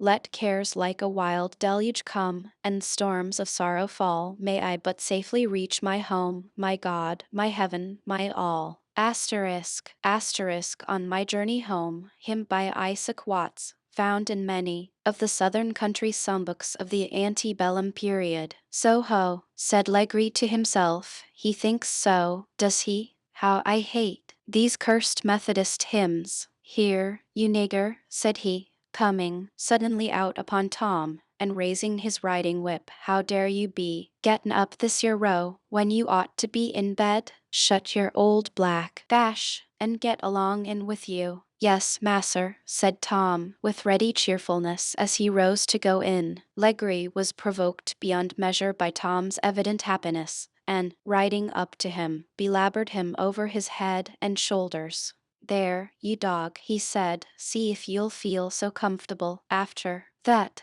But the blows fell now only on the outer man, and not, as before, on the heart. Tom stood perfectly submissive, and yet Legree could not hide from himself that his power over his bond thrall was somehow gone. And as Tom disappeared in his cabin, and he wheeled his horse suddenly round, there passed through his mind one of those vivid flashes that often send the lightning of conscience across the dark and wicked soul. He understood full well that it was God who was standing between him and his victim, and he blasphemed him. That submissive and silent man, whom taunts, nor threats, nor stripes, nor cruelties could disturb, roused a voice within him, such as of old his master roused in the demoniac soul, saying, "What have we to do with you, you Jesus of Nazareth? Are you come to torment us before the time?" Tom's whole soul overflowed with compassion and sympathy for the poor wretches by whom he was surrounded. To him it seemed as if his life sorrows were now over, and as if, out of that strange treasury of peace and joy with which he had been endowed from above, he longed to pour out something for the relief of their woes. It is true, opportunities were scanty, but on the way to the fields and back again, and during the hours of labor, chances fell in his way of extending a helping hand to the weary, the disheartened and discouraged. The poor, worn down, brutalized creatures at first could scarce comprehend this, but when it was continued week after week, and month after month, it began to awaken long silent chords in their benumbed hearts. Gradually and imperceptibly the strange, silent, patient man who was ready to bear every one's burden, and sought help from none, who stood aside for all, and came last, and took least, yet was foremost to share his little all with any who needed, the man who, in cold nights, would give up his tattered blanket to add to the comfort of some woman who shivered with sickness, and who filled the baskets of the weaker ones in the field, at the terrible risk of coming short in his own measure, and who, though pursued with unrelenting cruelty by their common tyrant, never joined in uttering a word of reviling or cursing. This man, at last, began to have a strange power over them, and when the more pressing season was past, and they were allowed again their Sundays for their own use, many would gather together to hear from him of Jesus. They would gladly have met to hear and pray and sing in some place together, but Legree would not permit it, and more than once broke up such attempts with oaths and brutal execrations, so that the blessed news had to circulate from individual to individual. Yet who can speak the simple joy with which some of those poor outcasts, to whom life was a joyless journey to a dark unknown, heard of a compassionate Redeemer and a heavenly home?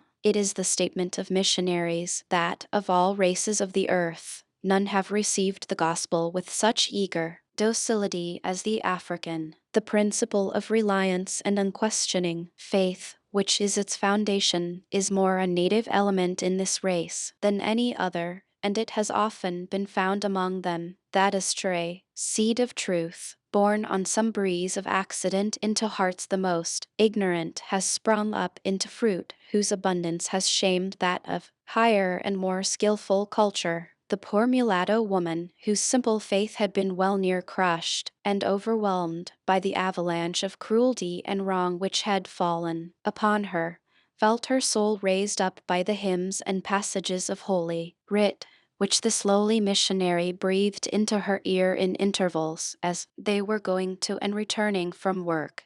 And evening the half-crazed and wandering mind of Cassie was soothed and calmed by his simple and unobtrusive influences. Stung to madness and despair by the crushing agonies of a life, Cassie had often resolved in her soul an hour of retribution, when her hand should avenge on her oppressor all the injustice and cruelty to which she had been witness, or which she had in her own person suffered. One night, after all in Tom's cabin were sunk in sleep, he was suddenly aroused by seeing her face at the hole between the logs that served for a window. She made a silent gesture for him to come out. Tom came out the door. It was between 1 and 2 o'clock at night, broad, calm, still moonlight. Tom remarked, as the light of the moon fell upon Cassie's large, black eyes, that there was a wild and peculiar glare in them, unlike their wonted fixed despair. "Come here, Father Tom," she said, laying her small hand on his wrist,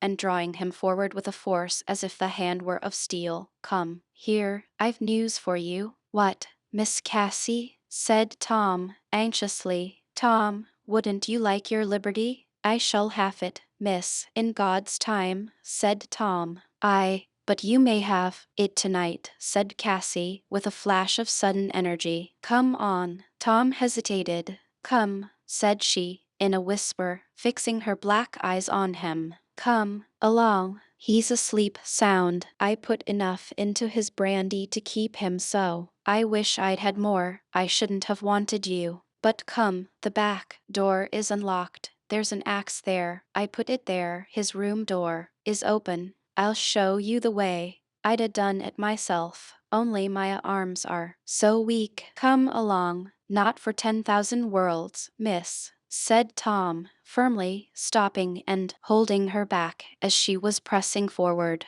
"But think of all these poor creatures," said Cassie. "We may set them all free and go somewhere in the swamps and find an island and live by ourselves. I've heard of its being done. Any life is better than this."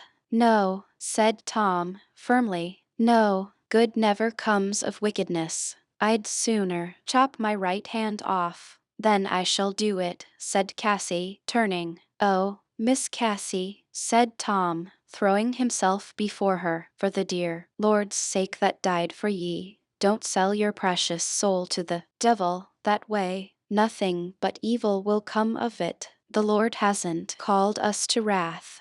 We must suffer and wait his time." "Wait," said Cassie. "Haven't I waited till my head is dizzy and my heart sick? What has he made me suffer? What has he made hundreds of poor creatures suffer? Isn't he wringing the life-blood out of you? I'm called on. They call me. His time's come, and I'll have his heart's blood." "No, no, no," said Tom, holding her small hands, which were clenched with spasmodic violence. "No, ye poor, lost soul, that ye mustn't do. The dear, blessed Lord never shed no blood but his own, and that he poured out for us when we was enemies. Lord, help us to follow his steps and love our enemies." "Love," said Cassie, with a fierce glare, "love such enemies. It isn't in flesh and blood." "No, miss, it isn't," said Tom, looking up, "but he gives it to us, and that's the victory. When we can love and pray over all and through all the battles past and the victories come, glory be to God."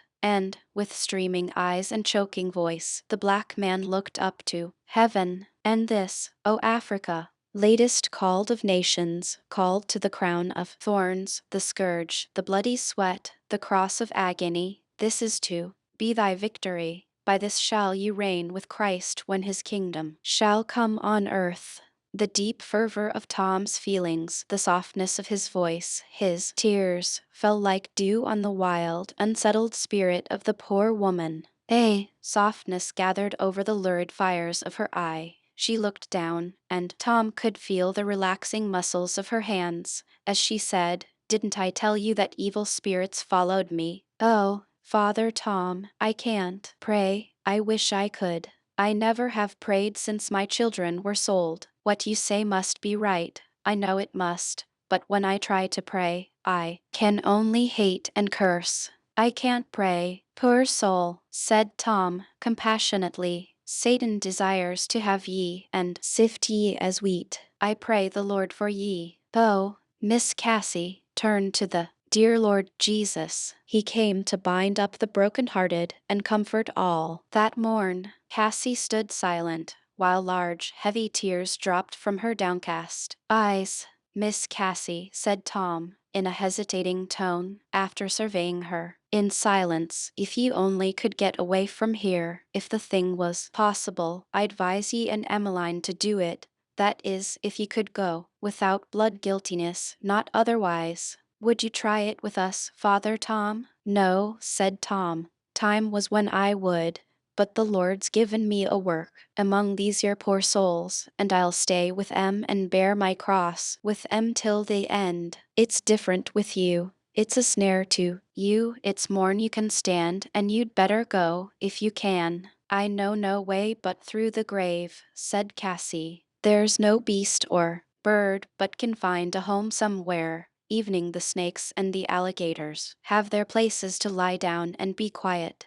But there's no place for us. Down in the darkest swamps, their dogs will hunt us out and find us. Everybody and everything is against us. Evening the very beasts side against us, and where shall we go?" Tom stood silent. At length he said, "Him that saved Daniel in the den of lions, that saves the children in the fiery furnace, him that walked on the sea and bade the winds be still, he's alive yet, and I've faith to believe he can deliver you. Try it, and I'll pray with all my may for you." By what strange law of mind is it that an idea long overlooked and trodden underfoot as a useless stone suddenly sparkles out in new light as a discovered diamond? Cassie had often revolved, for hours, all possible or probable schemes of escape and dismissed them all as hopeless and impracticable, but at this moment there flashed through her mind a plan, so simple and feasible in all its details as to awaken an instant hope.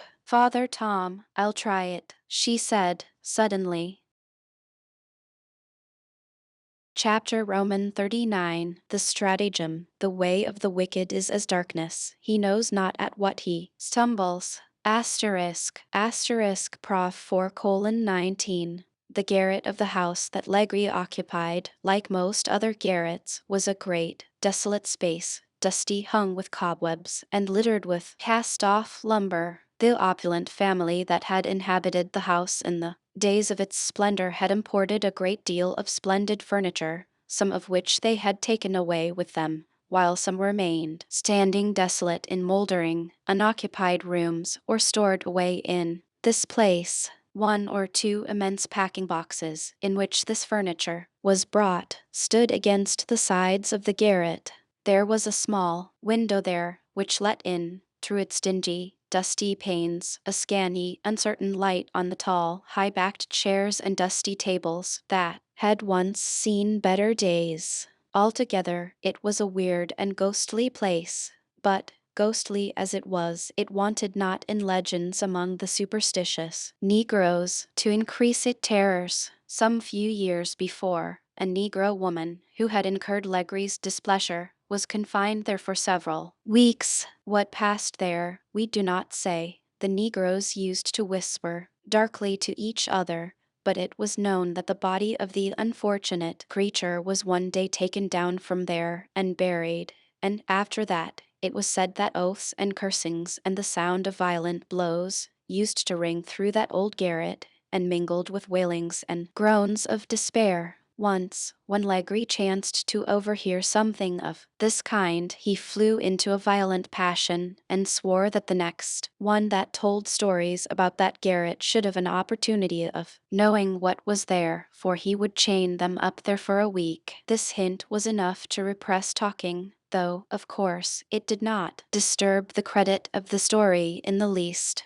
Gradually, the staircase that led to the garret and evening the passageway to the staircase were avoided by every one in the house, from every one fearing to speak of it, and the legend was gradually falling into desuetude. It had suddenly occurred to Cassie to make use of the superstitious excitability which was so great in Legri for the purpose of her liberation and that of her fellow sufferer. The sleeping room of Cassie was directly under the garret. One day, without consulting Legri, she suddenly took it upon her, with some considerable ostentation, to change all the furniture and appurtenances of the room to one at some considerable distance. The under-servants, who were called on to effect this movement, were running and bustling about with great zeal and confusion, when Legri returned from a ride. "Hallo, you Cass," said Legri, "what's in the wind now?" "Nothing, only I choose to have another room," said Cassie, doggedly. "And what for, pray?" said Legri.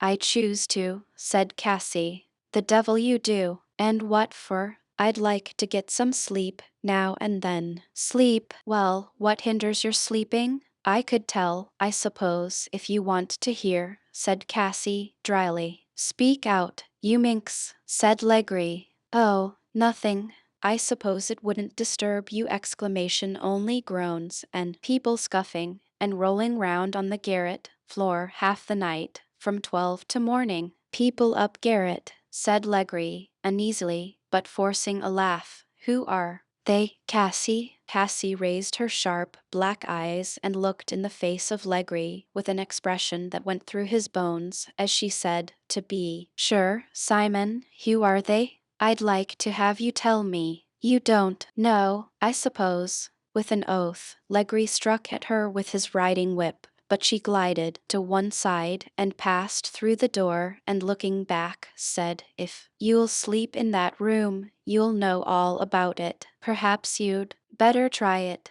And then immediately she shut and locked the door. Legri blustered and swore and threatened to break down the door, but apparently thought better of it, and walked uneasily into the sitting room. Cassie perceived that her shaft had struck home, and from that hour, with the most exquisite address, she never ceased to continue the train of influences she had begun. In a knot-hole of the garret that had opened, she had inserted the neck of an old bottle in such a manner that when there was the least wind, most doleful and lugubrious wailing sounds proceeded from it, which, in a high wind, increased to a perfect shriek, such as to credulous and superstitious ears may easily seem to be that of horror and despair. These sounds were, from time to time, heard by the servants, and revived, in full force, the memory of the old ghost legend. A superstitious, creeping horror seemed to fill the house, and though no one dared to breathe it to Legri, he found himself encompassed by it, as by an atmosphere. No one is so thoroughly superstitious as the godless man. The Christian is composed by the belief of a wise, all-ruling Father, whose presence fills the void unknown with light and order.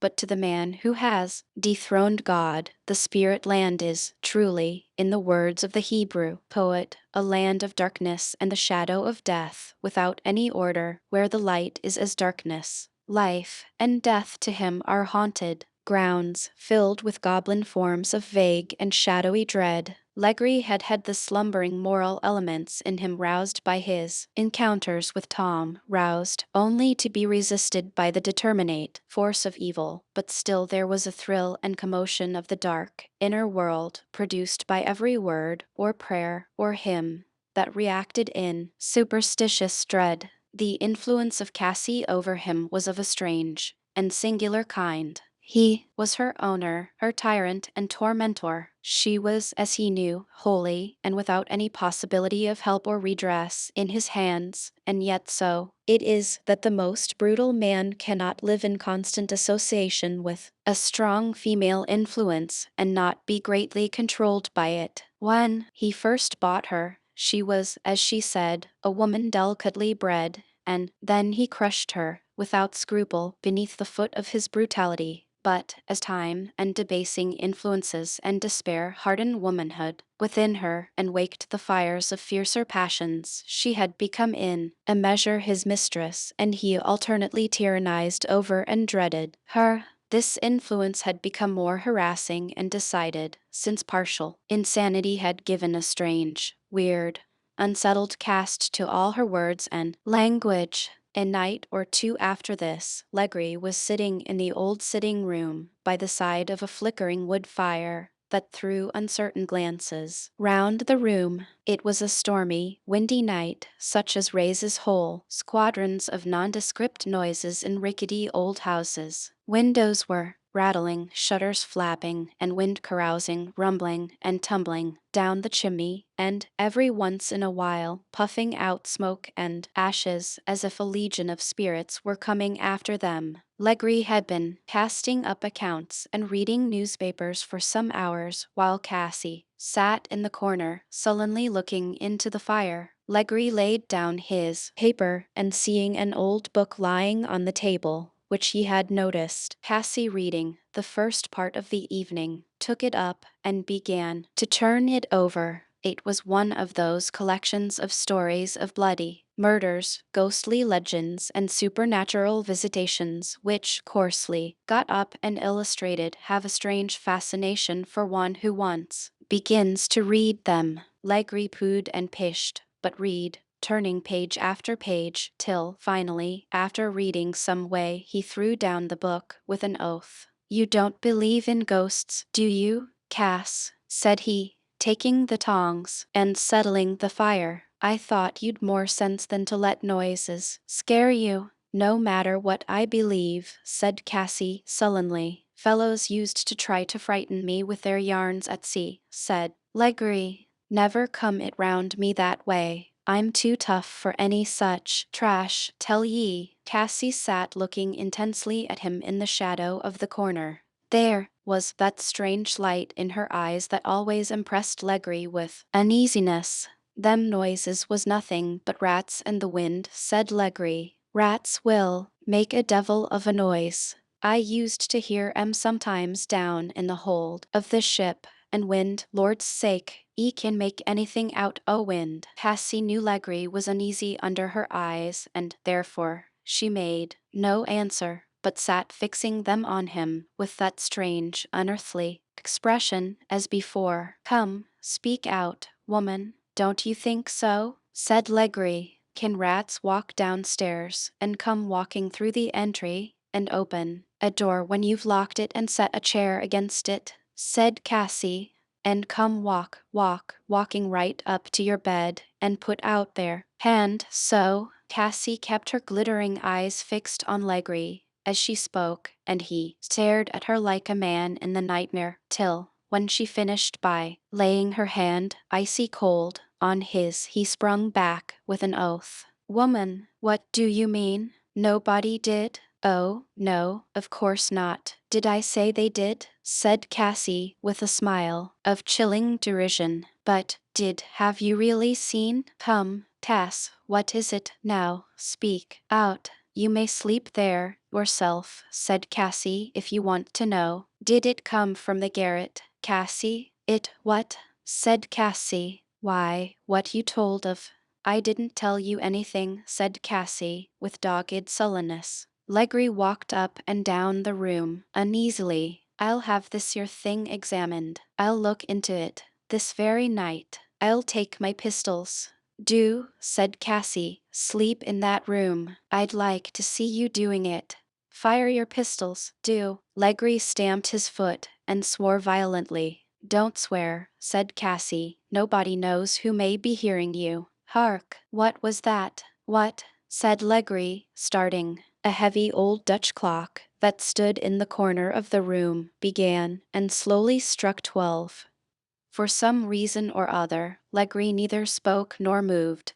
A vague horror fell on him, while Cassie, with a keen, sneering glitter in her eyes, stood looking at him, counting the strokes. 12 o'clock. Well, now we'll see, said she, turning and opening the door into the passageway and standing as if listening. Hark! What's that? Said she, raising her finger. It's only the wind, said Legree. Don't you hear how cursedly it blows? Simon, come here, said Cassie in a whisper, laying her hand on his and leading him to the foot of the stairs. Do you know what that is? Hark! A wild shriek came pealing down the stairway. It came from the garret. Legree's knees knocked together. His face grew white with fear. Hadn't you better get your pistols? Said Cassie with a sneer that froze Legree's blood. It's time this thing was looked into, you know. I'd like to have you go up now. They're at it. I won't go, said Legree with an oath.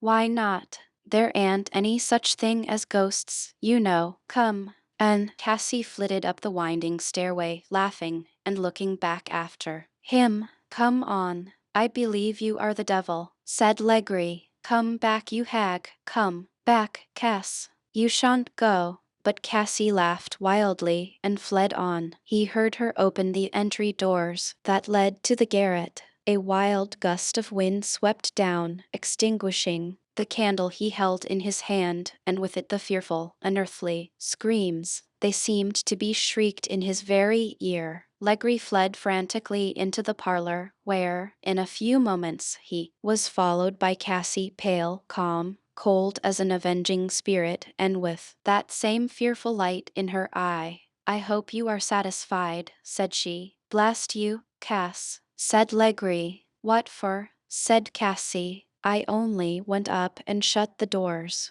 What's the matter with that garret, Simon? Do you suppose? Said she. None of your business, said Legree. Oh, it ain't? Well, said Cassie, at any rate, I'm glad I don't sleep under it. Anticipating the rising of the wind, that very evening, Cassie had been up and opened the garret window. Of course, the moment the doors were opened, the wind had drafted down and extinguished the light. This may serve as a specimen of the game that Cassie played with Legree, until he would sooner have put his head into a lion's mouth than to have explored that garret. Meanwhile, in the night, when everybody else was asleep, Cassie slowly and carefully accumulated there a stock of provision sufficient to afford subsistence for some time. She transferred, article by article, a greater part of her own and Emmeline's wardrobe. All things being arranged, they only waited a fitting opportunity to put their plan in execution. By cajoling Legree and taking advantage of a good-natured interval, Cassie had got him to take her with him to the neighboring town, which was situated directly on the Red River. With the memory sharpened to almost preternatural clearness, she remarked every turn in the road, and formed a mental estimate of the time to be occupied in traversing it. At the time when all was matured for action, our readers may, perhaps, like to look behind the scenes and see the final coup d'etat. It was now near evening. Legree had been absent on a ride to a neighboring farm. For many days Cassie had been unusually gracious and accommodating in her humors, and Legree and she had been, apparently, on the best of terms. At present, we may behold her and Emmeline in the room of the latter, busy in sorting and arranging two small bundles. There, these will be large enough, said Cassie. Now put on your bonnet, and let's start. It's just about the right time. Why, they can see us yet, said Emmeline. I mean they shall, said Cassie coolly. Don't you know that they must have their chase after us at any rate? The way of the thing is to be just this. We will steal out of the back door and run down by the quarters. Sambo or Quimbo will be sure to see us. They will give chase, and we will get into the swamp. Then they can't follow us any further till they go up and give the alarm and turn out the dogs and so on. And while they are blundering round and tumbling over each other as they always do, you and I will slip along to the creek that runs back of the house and wade along in it till we get opposite the back door. That will put the dogs all at fault, for scent won't lie in the water. Every one will run out of the house to look after us, and then we'll whip in at the back door and up into the garret, where I've got a nice bed made up in one of the great boxes. We must stay in that garret a good while, for, I tell you, he will raise heaven and earth after us. He'll muster some of those old overseers on the other plantations and have a great hunt, and they'll go over every inch of ground in that swamp. He makes it his boast that nobody ever got away from him. So let him hunt at his leisure. Cassie, how well you have planned it, said Emmeline. Who ever would have thought of it but you? There was neither pleasure nor exultation in Cassie's eyes, only a despairing firmness. Come, she said, reaching her hand to Emmeline. The two fugitives glided noiselessly from the house and flitted through the gathering shadows of evening along by the quarters. The crescent moon, set like a silver signet in the western sky, delayed a little the approach of night, as Cassie expected. When quite near the verge of the swamps that encircled the plantation, they heard a voice calling to them to stop. It was not Sambo, however, but Legree, who was pursuing them with violent execrations. At the sound, the feebler spirit of Emmeline gave way, and, laying hold of Cassie's arm, she said, "Oh, Cassie, I'm going to faint. If you do, I'll kill you," said Cassie, drawing a small, glittering stiletto and flashing it before the eyes of the girl. The diversion accomplished the purpose. Emmeline did not faint and succeeded in plunging with Cassie into a part of the labyrinth of swamp so deep and dark that it was perfectly hopeless for Legree to think of following them without assistance. "Well," said he, chuckling brutally, "at any rate, they've got themselves into a trap now. The baggage, they're safe enough.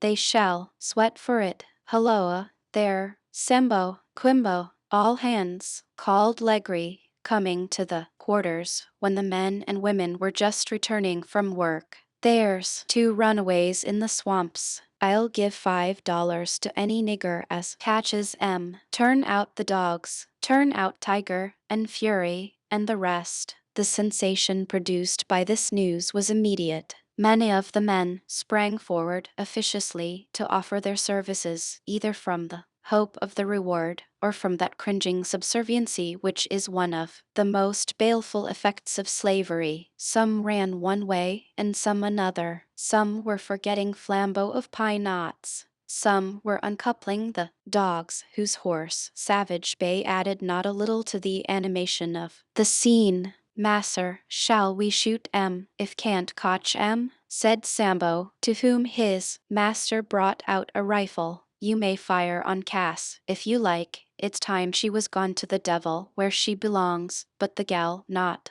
said Legree. "And now, boys, be spry and smart. $5 for him that gets 'em, and a glass of spirits to every one of you, anyhow." The whole band, with the glare of blazing torches and whoop and shout and savage yell of man and beast, proceeded down to the swamp, followed, at some distance, by every servant in the house. The establishment was of a consequence wholly deserted when Cassie and Emmeline glided into it the back way. The whooping and shouts of their pursuers were still filling the air, and looking from the sitting-room windows, Cassie and Emmeline could see the troop, with their flambeaux, just dispersing themselves along the edge of the swamp. "See there," said Emmeline, pointing to Cassie, "the hunt is begun. Look how those lights dance about. Hark, the dogs, don't you hear? If we were only there, our chances wouldn't be worth a picayune. Oh, for pity's sake, do let's hide ourselves. Quick, there's no occasion for hurry," said Cassie coolly. "They are all out after the hunt. That's the amusement of the evening. We'll go up stairs soon. Meanwhile, said she, deliberately taking the key from the pocket of a coat that Legree had thrown down in his hurry, meanwhile I shall take something to pay our passage. She unlocked the desk, took from it a roll of bills, which she counted over rapidly. Oh, don't let's do that, said Emmeline. Don't, said Cassie. Why not? Would you have us starve in the swamps or have that will pay our way to the free states? Money will do anything, girl. And as she spoke, she put the money in her bosom. It would be stealing, said Emmeline, in a distressed whisper. Stealing, said Cassie, with a scornful laugh.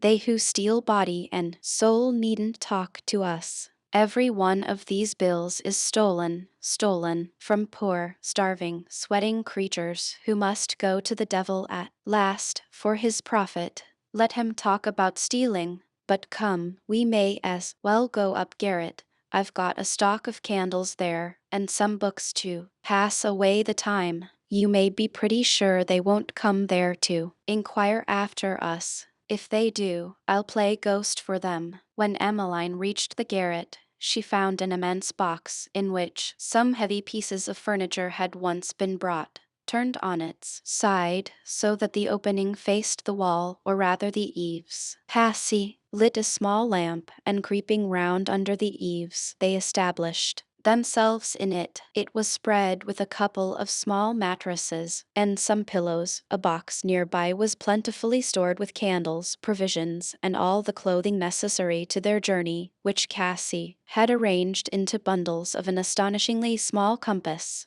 There, said Cassie, as she fixed the lamp into a small hook which she had driven into the side of the box for that purpose. This is to be our home for the present. How do you like it? Are you sure they won't come and search the garret? I'd like to see Simon Legree doing that, said Cassie. No, truly, he will be too glad to keep away. As to the servants, they would any of them stand and be shot sooner than show their faces here. Somewhat reassured, Emmeline settled herself back on her pillow. What did you mean, Cassie, by saying you would kill me? She said, simply. I meant to stop your fainting, said Cassie, and I did do it. And now I tell you, Emmeline, you must make up your mind not to faint, let what will come. There's no sort of need of it. If I had not stopped you, that wretch may have had his hands on you now. Emmeline shuddered. The two remained some time in silence. Cassie busied herself with a French book. Emmeline, overcome with the exhaustion, fell into a doze and slept some time. She was awakened by loud shouts and outcries, the tramp of horses' feet, and the baying of dogs. She started up with a faint shriek. Only the hunt coming back, said Cassie coolly. Never fear. Look out of this knot hole. Don't you see 'em all down there? Simon has to give up for this night. Look how muddy his horse is flouncing about in the swamp. The dogs, too, look rather crestfallen. Ah, my good sir, you'll have to try the race again and again. The game isn't there. Oh, don't speak a word, said Emmeline. What if they should hear you? If they do hear anything, it will make them very particular to keep away, said Cassie. No danger. We may make any noise we please, and it will only add to the effect. At length the stillness of midnight settled down over the house. Chapter 40. The Martyr. Deem not the just by heaven forgot, though life its common gifts deny, though, with a crushed and bleeding heart, and spurned of man, he goes to die. For God has marked each sorrowing day, and numbered every bitter tear, and heaven's long years of bliss shall pay, for all his children suffer here. Bryant. Asterisk. This poem does not appear in the collected works of William Cullen Bryant, nor in the collected poems of his brother, John Howard Bryant. It was probably copied from a newspaper or magazine. The longest way must of its close, the gloomiest night will wear on to a morning. An eternal, inexorable lapse of moments is ever hurrying the day of the evil to an eternal night, and the night of the just to an eternal day. We have walked with our humble friend thus far in the valley of slavery, first through flowery fields of ease and indulgence, then through heartbreaking separations from all that man holds dear. Again, we have waited with him in a sunny island where generous hands concealed his chains with flowers, and lastly, we have followed him when the last ray of earthly hope went out in night, and seen how, in the blackness of earthly darkness, the firmament of the unseen has blazed with stars of new and significant luster. The morning star now stands over the tops of the mountains, and gales and breezes not of earth show that the gates of day are unclosing. The escape of Cassie and Emmeline irritated the before surly temper of Legree to the last degree, and his fury, as was to be expected, fell upon the defenseless head of Tom. When he hurriedly announced the tidings among his hands, there was a sudden light in Tom's eye, a sudden appraising of his hands that did not escape him. He saw that he did not join the muster of the pursuers. He thought of forcing him to do it, but having had of old experience of his inflexibility when commanded to take part in any deed of inhumanity, he would not, in his hurry, stop to enter into any conflict with him. Tom, therefore, remained behind with a few who had learned of him to pray, and offered up prayers for the escape of the fugitives. When Legree returned, baffled and disappointed, all the long-working hatred of his soul towards his slave began to gather in a deadly and desperate form. Had not this man braved him steadily, powerfully, resistlessly, ever since he bought him? Was there not a spirit in him, which, silent as it was, burned on him like the fires of perdition? "I hate him," said Legree,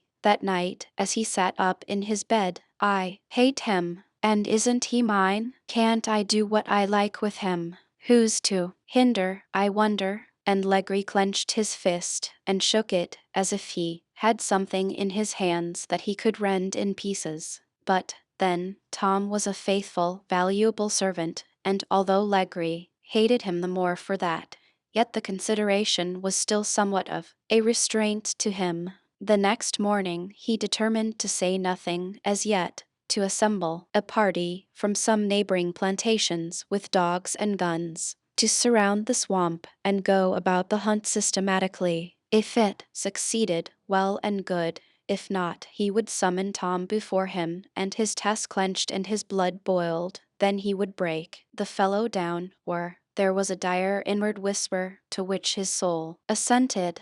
Ye say that the interest of the master is a sufficient safeguard for the slave. In the fury of man's mad will, he will wittingly, and with open eye, sell his own soul to the devil to gain his ends. And will he be more careful of his neighbor's body? "Well," said Cassie, the next day, from the garret, as she reconnoitred through the knot-hole, "the hunt's going to begin again. Today, 3 or 4 mounted horsemen were curveting about on the space in front of the house, and 1 or 2 leashes of strange dogs were struggling with the negroes who held them, baying and barking at each other.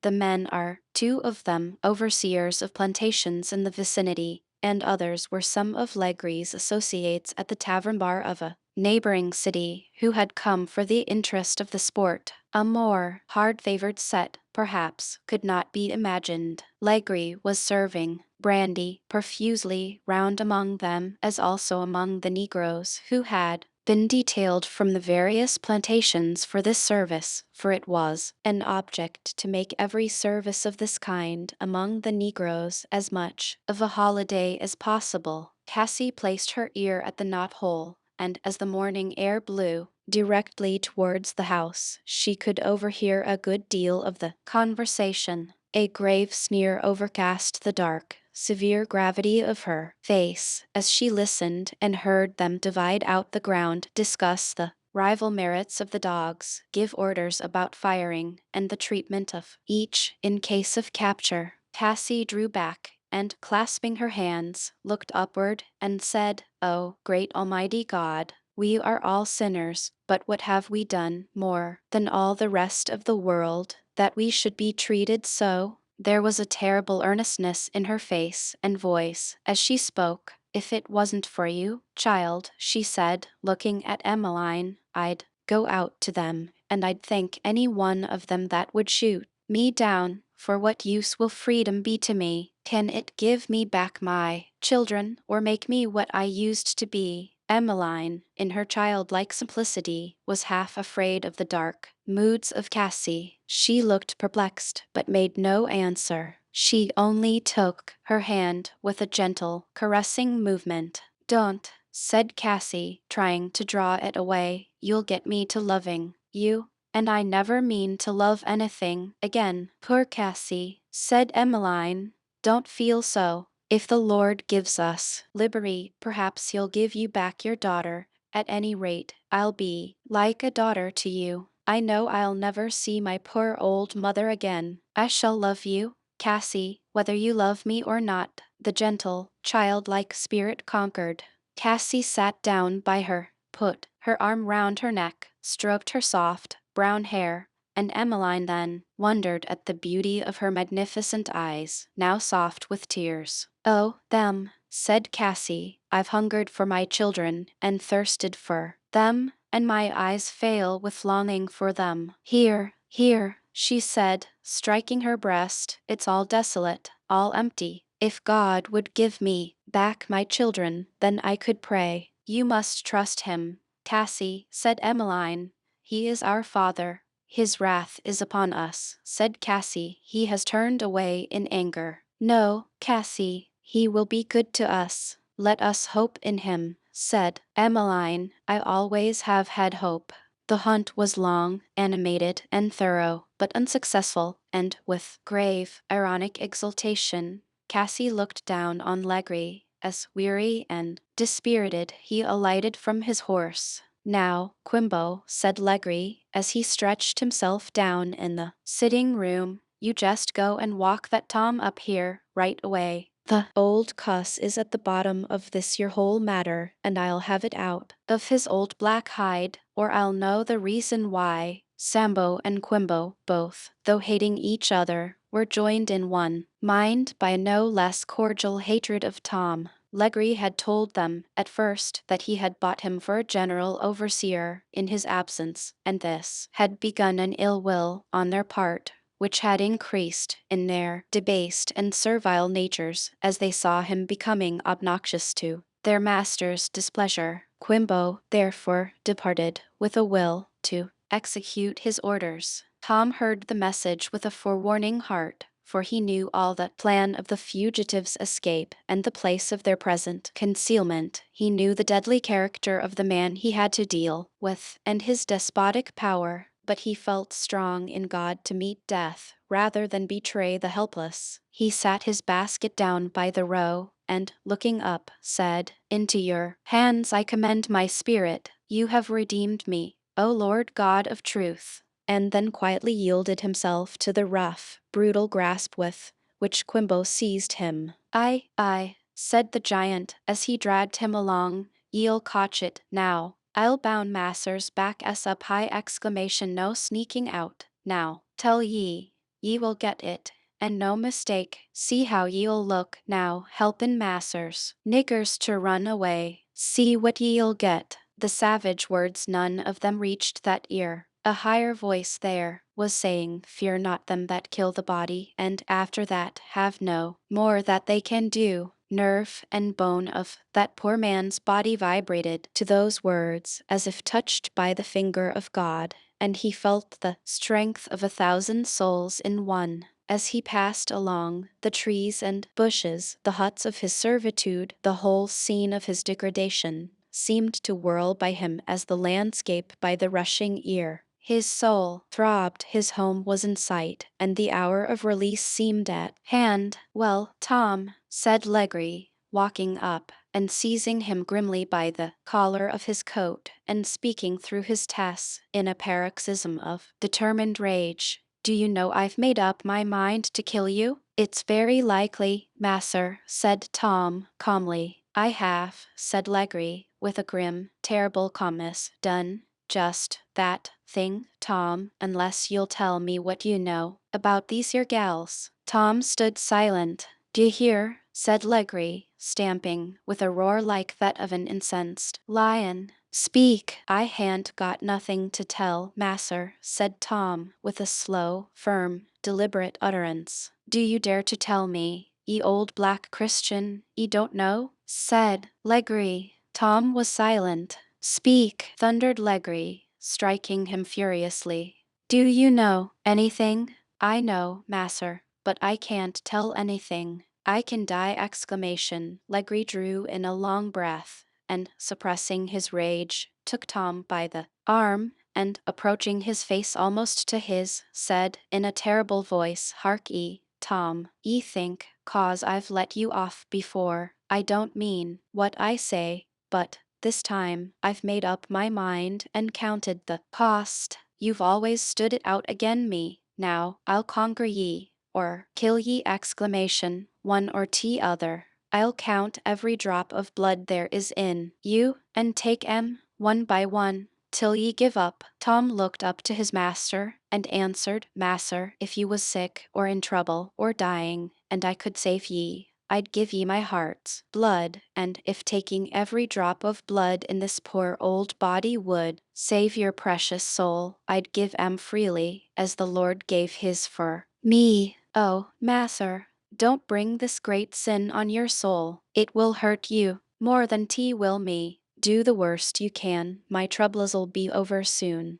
But if ye don't repent, yours won't never end." Like a strange snatch of heavenly music, heard in the lull of a tempest, this burst of feeling made a moment's blank pause. Legree stood aghast and looked at Tom, and there was such a silence that the tick of the old clock could be heard measuring, with silent touch, the last moments of mercy and probation to that hardened heart. It was but a moment. There was one hesitating pause, one irresolute, relenting thrill, and the spirit of evil came back with sevenfold vehemence, and Legree, foaming with rage, smote his victim to the ground. Scenes of blood and cruelty are shocking to our ear and heart. What man has nerve to do, man has not nerve to hear. What brother man and brother Christian must suffer cannot be told us, evening in our secret chamber, it so harrows the soul. And yet, O my country, these things are done under the shadow of your laws. O Christ, your church sees them, almost in silence, but of old there was one whose suffering changed an instrument of torture, degradation, and shame into a symbol of glory, honor, and immortal life, and where his spirit is neither degrading stripes, nor blood, nor insults can make the Christian's last struggle less than glorious. Was he alone, that long night, whose brave, loving spirit was bearing up in that old shed against buffeting and brutal stripes? No, there stood by him one, seen by him alone, like unto the Son of God.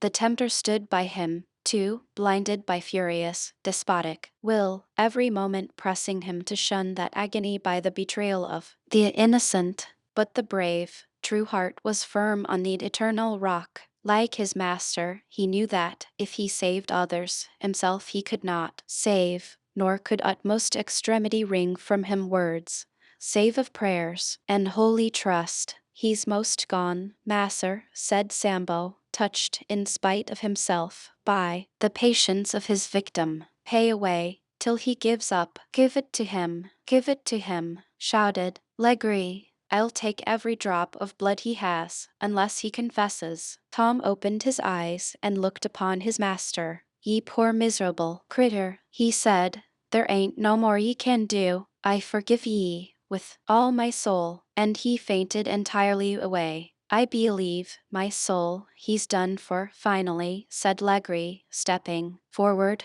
to look at him. "Yes, he is. Well, his mouth's shut up at last. That's one comfort." "Yes, Legree, but who shall shut up that voice in your soul? That soul, past repentance, past prayer, past hope, in whom the fire that never shall be quenched is already burning." Yet Tom was not quite gone. His wondrous words and pious prayers had struck upon the hearts of the imbruted blacks who had been the instruments of cruelty upon him, and the instant Legree withdrew, they took him down, and, in their ignorance, sought to call him back to life, as if that were any favor to him. Sartin, we es been doin' a drefful wicked thing, said Sambo. Hopes, Masser'll have to count for it, and not we. They washed his wounds. They provided a rude bed of some refuse, cotton, for him to lie down on, and one of them, stealing up to the house, begged a drink of brandy of Legree, pretending that he was tired and wanted it for himself.